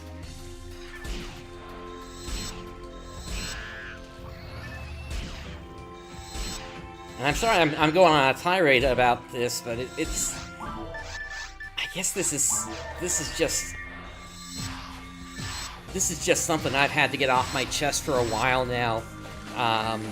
Even to my regular viewers here, why there's so little content for New Genesis from me these days. And that's on top of the whole thing that happened late last year,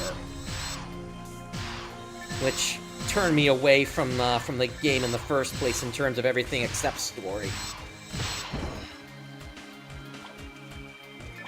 Yeah, I mean, honestly, at this point, I think technically we're officially in space now, but it's like, we're just stuck inside that city, so it's like, we're kind of above the planet right now.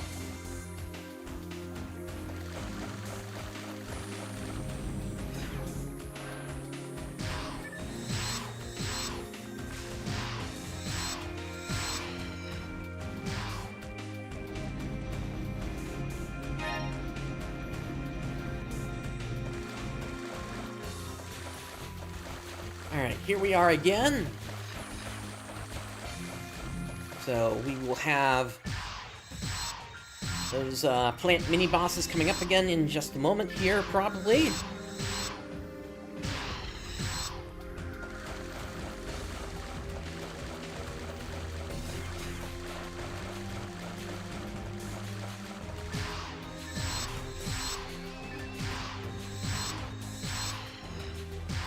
Alright, Melody, thanks for tuning in.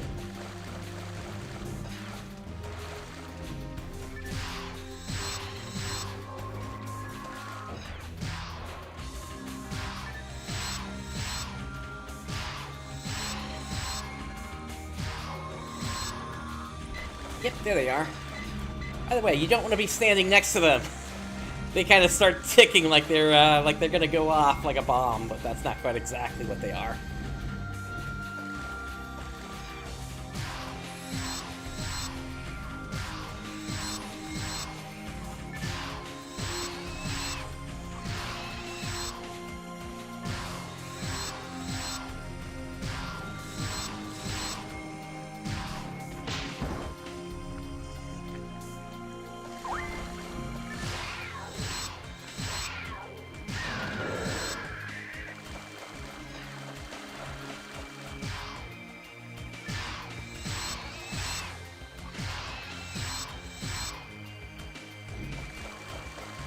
Yeah, Halpha's interior is definitely also a big mystery at this point.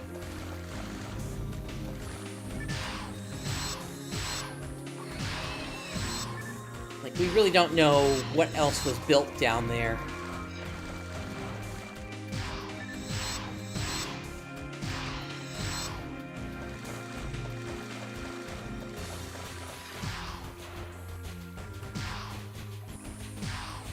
Oh yeah, I agree, especially since people basically would know at this point that that the planet's artificial.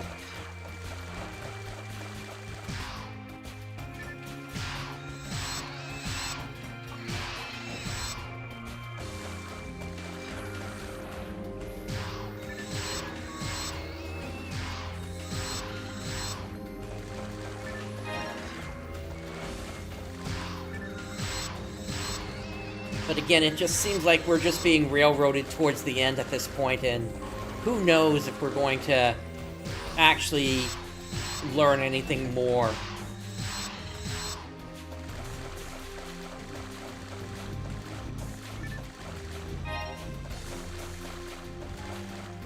But then again,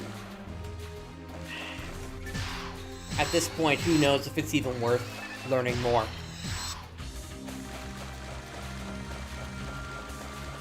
At least from the perspective of, you know, is it better to keep it running sort of on the life support that it has right now versus getting it over with and moving on to whatever's next. Jungle area security mode canceled.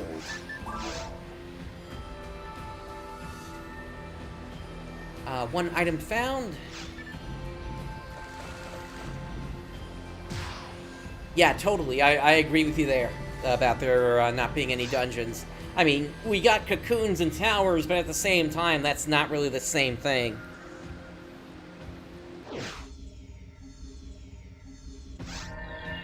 Even though, you know, I get the feeling that cocoons and towers were effectively supposed to be related to, like, Sheikah temples and such like that in Zelda. In Breath of the Wild.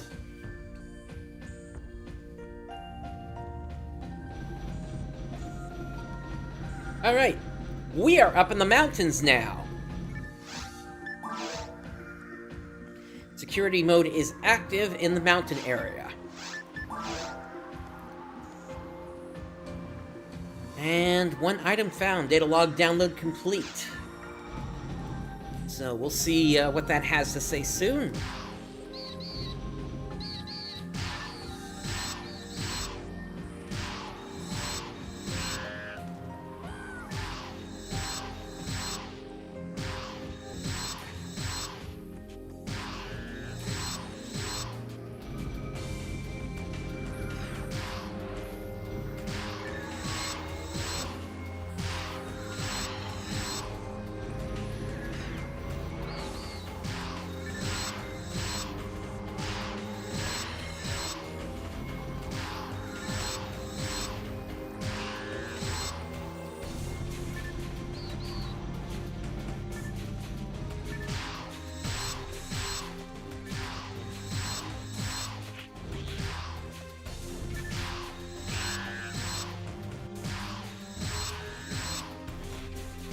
But yeah, just thinking back to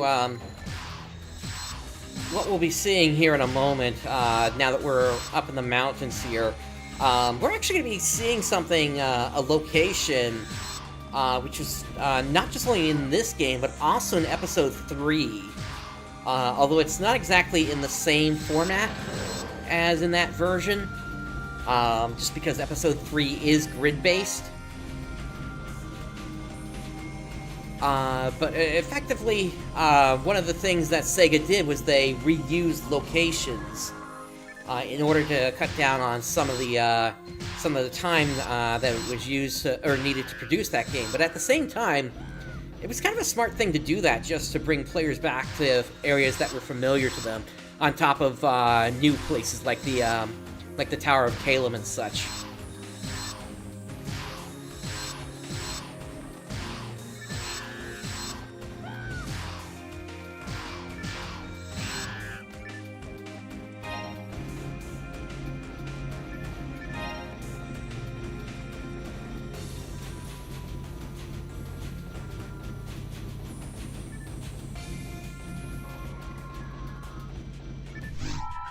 Transmission from Gal Da Val, serial code confirmed, access Ranger Bright.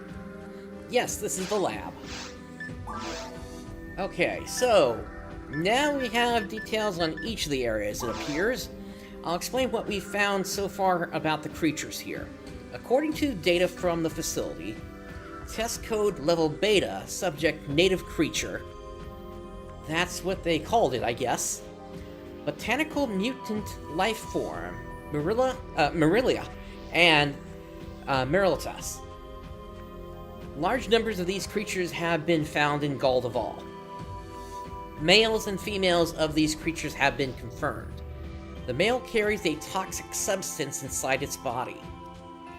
I wonder how you can tell which ones are the male. Well, I believe it's the blue ones. These creatures seem to be very timid. They try to hide and run away when found, but don't let your guard down. Miracarol, an advanced form of the Marilia and Merilitas, has been found in the jungle area. And next, Miracarol has a huge body and has roots to stabilize itself. However, reconnaissance devices have spotted them actually moving.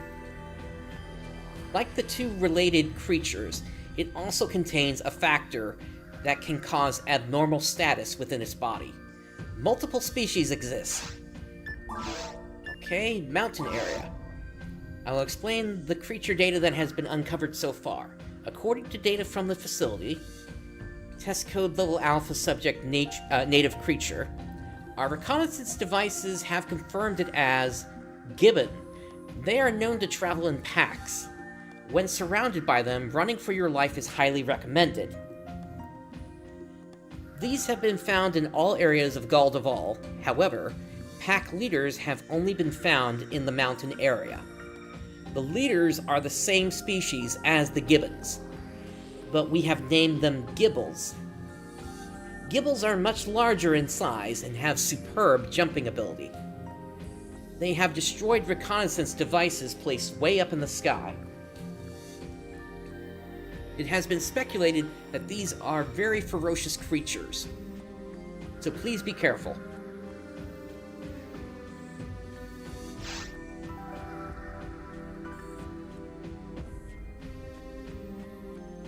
I would find it pretty hard to, basically drop an island in the middle of the ocean. I don't think terraforming would have been that readily available to the people of Pioneer 1, although I could be wrong.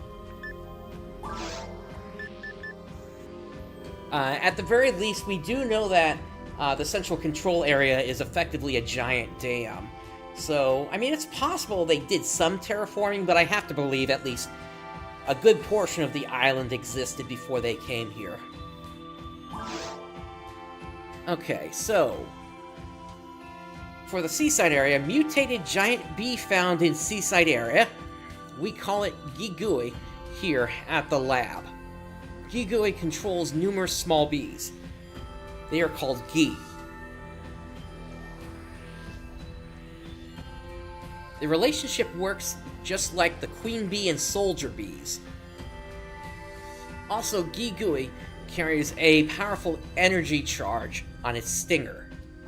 Gigui have also been observed creating net-like barriers. Don't treat them as insignificant creatures. They're dangerous. Okay, and then control area. Let's see. I'm sorry. The analysis on this data isn't finished yet. Alright, message 1. Is this the same thing?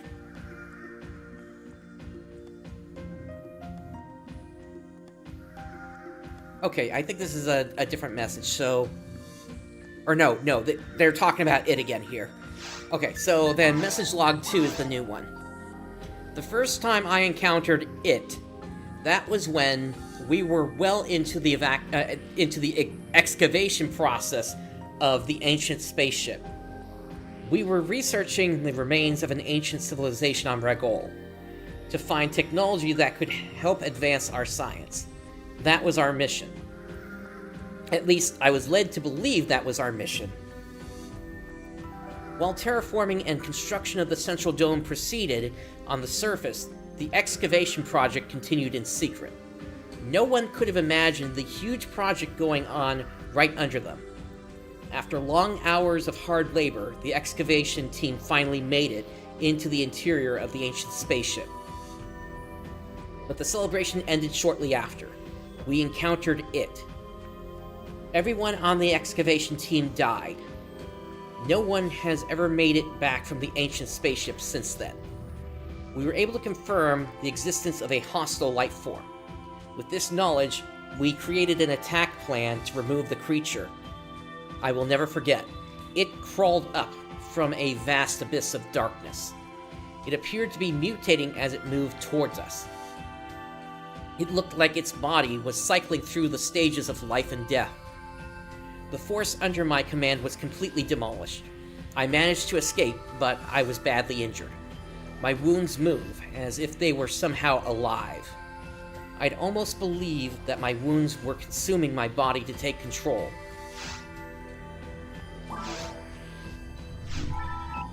Quite the ominous message from Flowen.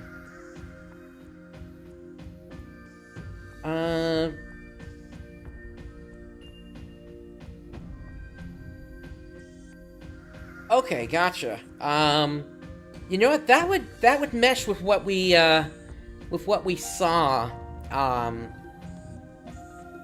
Well, then again, I'm not exactly sure. where... Do we know where in relationship to Pioneer 1 where that giant meteor came down in Episode 4? Like, was that far away, or was that fairly close to where Pioneer 1 was? And, yeah, they mentioned the terraforming right in the message there. Yeah, that's for certain.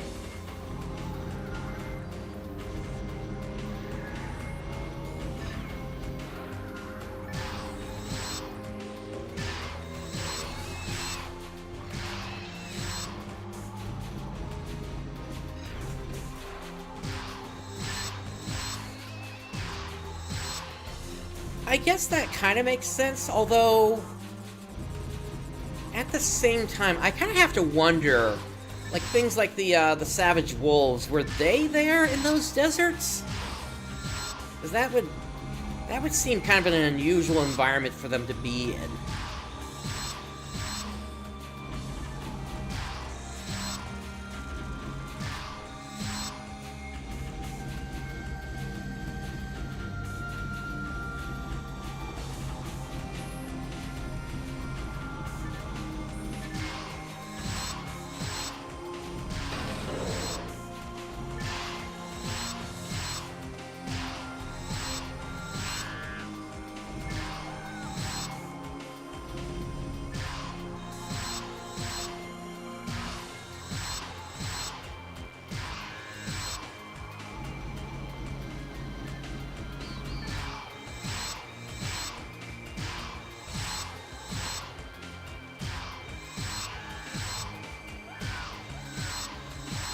Yeah, it would have been nice if we could have, like, somewhere in Episode 4 in the Wilds area, or the Outer Crater as it's known, if we would have been able to see, if we could have seen the Central Dome from somewhere in that area, that would have been a way to confirm that.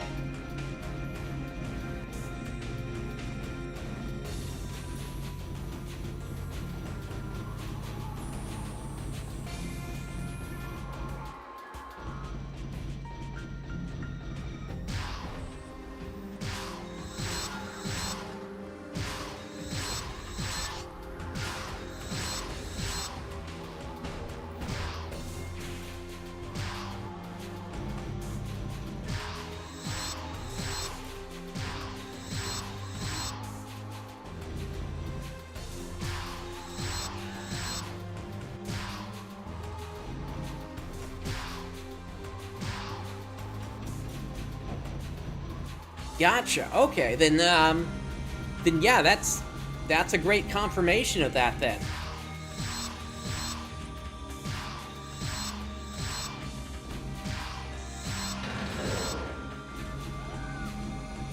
Yeah, unfortunately, we never really get a true sense of where everything is on Gol.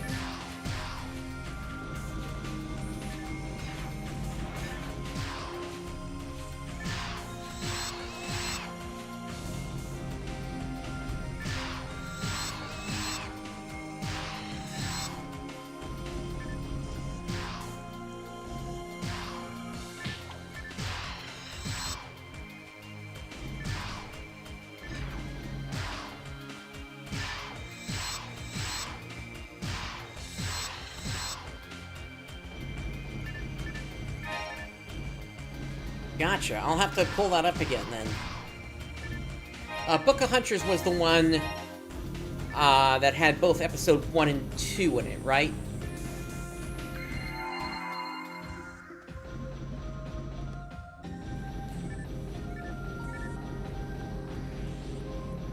I know there was a second one that got put out for Episode 3 and Episode 4. But I think that was a different one.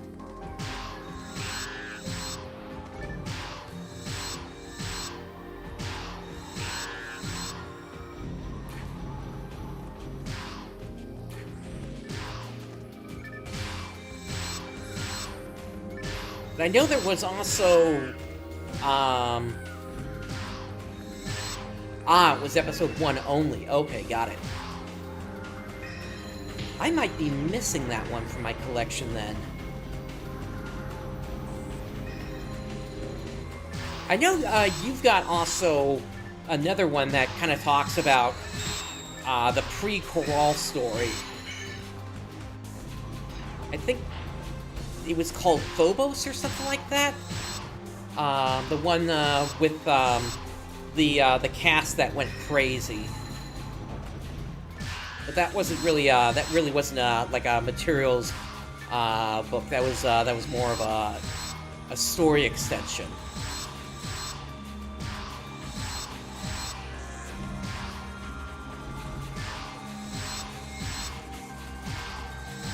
Yeah, that's a bit of lost information if you're unaware. Choral used to go by that name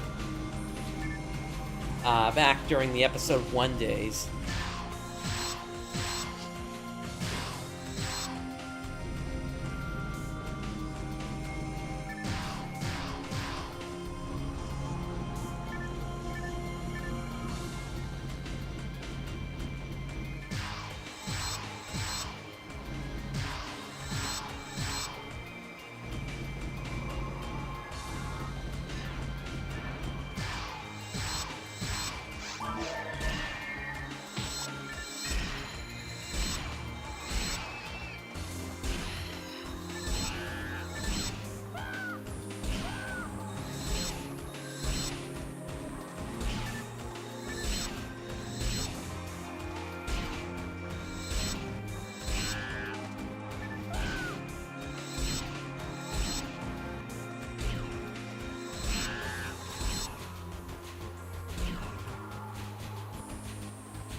Okay, as for what I was talking about before, about part of the area being reused in episode 3, I believe it was this section right over here that got reused in episode 3 as one of the areas for where you could battle.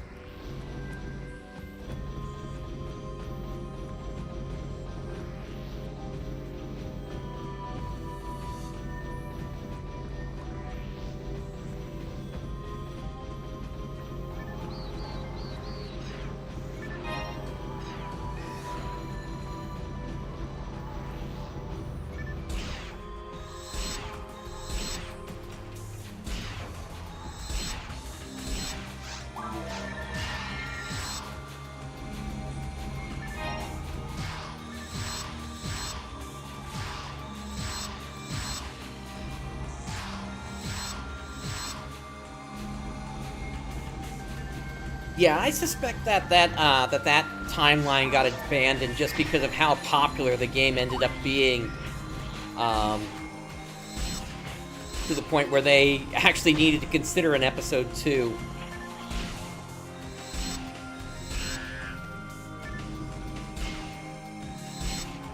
I mean, what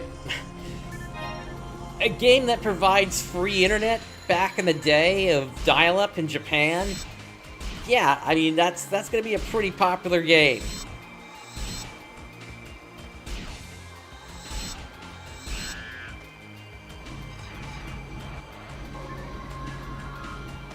Alright, that's a good crowd.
Okay, I think that switch may have opened up this over here.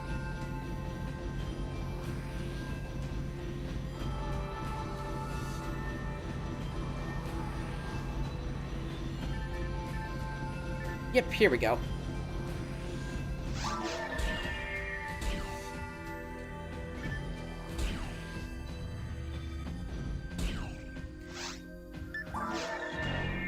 Yes, I need a saber to actually break into this here.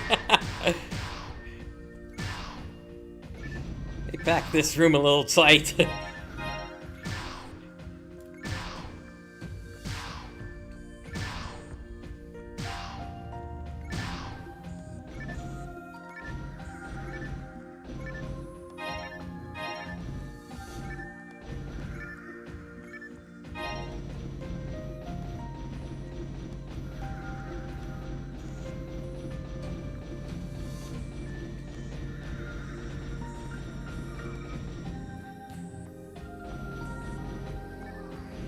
Okay, it looks like this path is blocked by a rock there, so... Yeah, you kind of had, depending upon which map you had, you potentially had two ways to get down to the bottom, or to go up the mountain, depending upon what variation you had. Oh, hello, Barrel.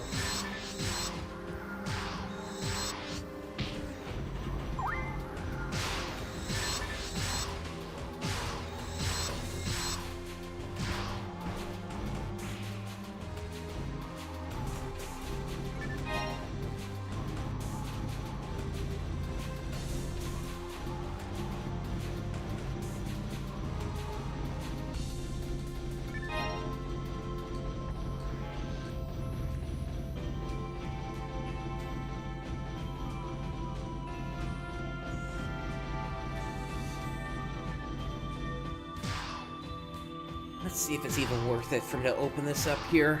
It doesn't look like it. Oh, actually, there is a security switch, so I do need to open that up now that I'm looking closer. Okay. So for that, we're gonna have to hop into here. And we're gonna have to say hello to, being surrounded.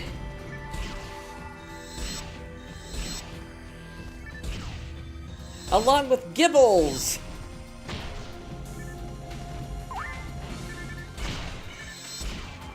That is the second mini-boss.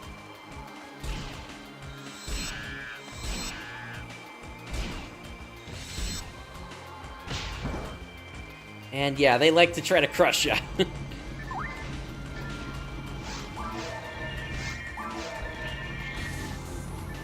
I think my strategy is going to be to try to take out the small fry first, and then we can take care of the larger Gibbles.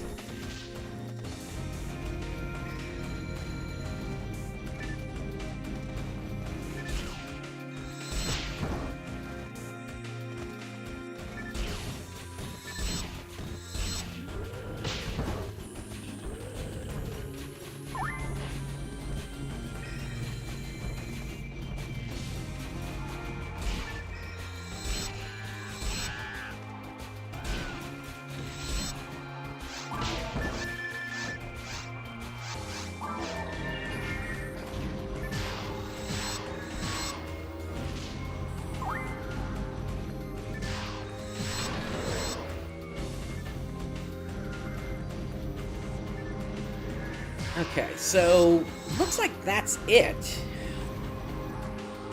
At least for the Gibbles, the door is open.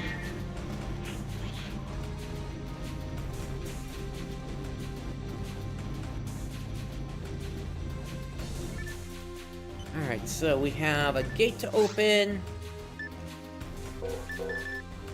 Before we access that, let me go ahead and turn off the security device.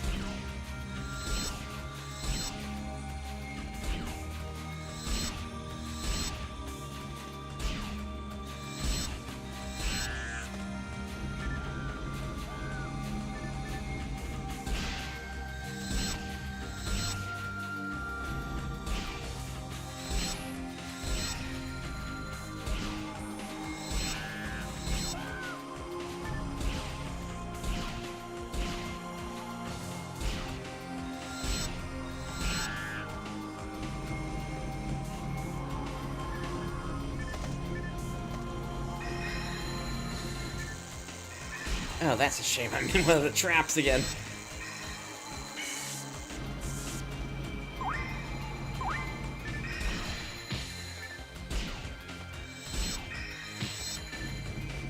I gotta hope that soul atomizers show up in the item shop again at some point,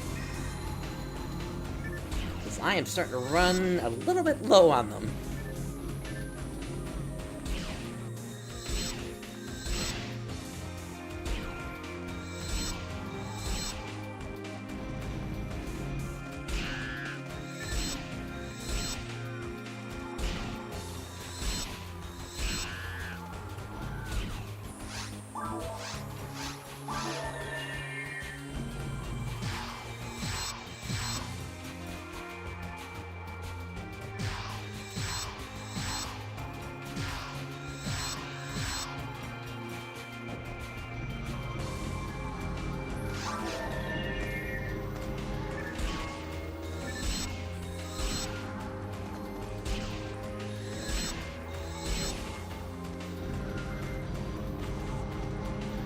Oh, the trick with the jump animation getting stuck had to do with him not being able to get a straight line to you. So if you were, say, across a gap, and there was no direct path to you, that's what would cause them to get stuck like that.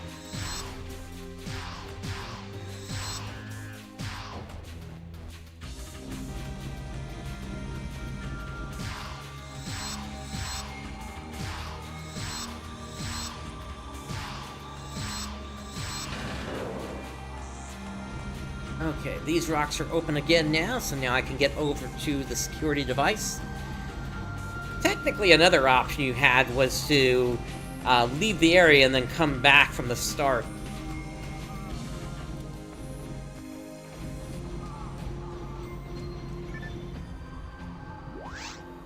Security lock disabled.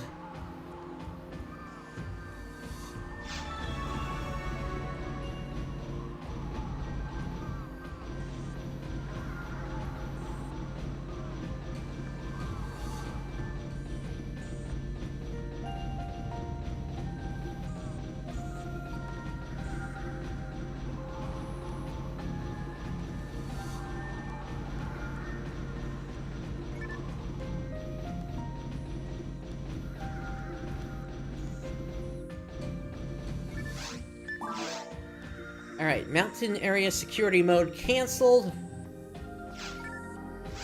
And then search log. One item found.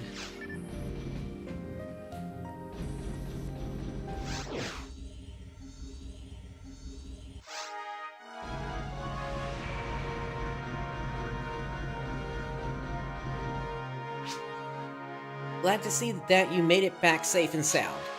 After looking at the data that you brought back, it's clear that the Pioneer 1 lab was up to something here, alright, but we haven't been able to determine exactly what. And then there are those messages left by Heathcliff Flowen. We here at the lab are really quite satisfied with the data readings that you've brought back. Maybe the Chief has overlooked something. I think that it was very good for her to have gotten your help. Ranger Bright, the lab is still analyzing the data you brought back. Please continue with your investigation. Alright. Thank you, Bright. Cal is analyzing the data from this mission to determine the next step. Please continue your investigation. Alright, real quick, let's hit the shop.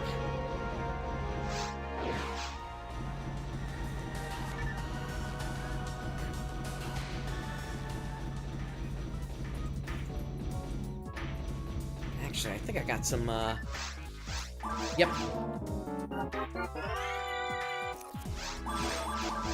Stuff to tech.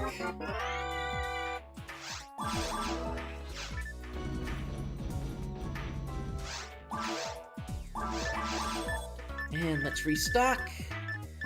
No soul atomizers, so I'll have to maybe try to find that off stream or something.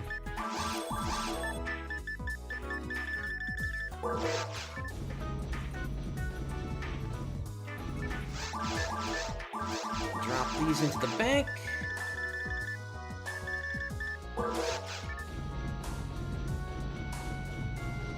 You got anything new for me, pal? 2-slot Imperial Armor. And a 0-slot.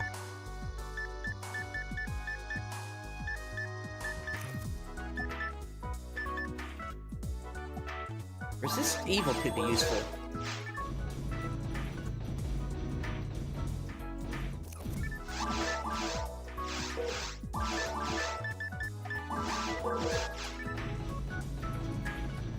Alright, let's go finish this quest.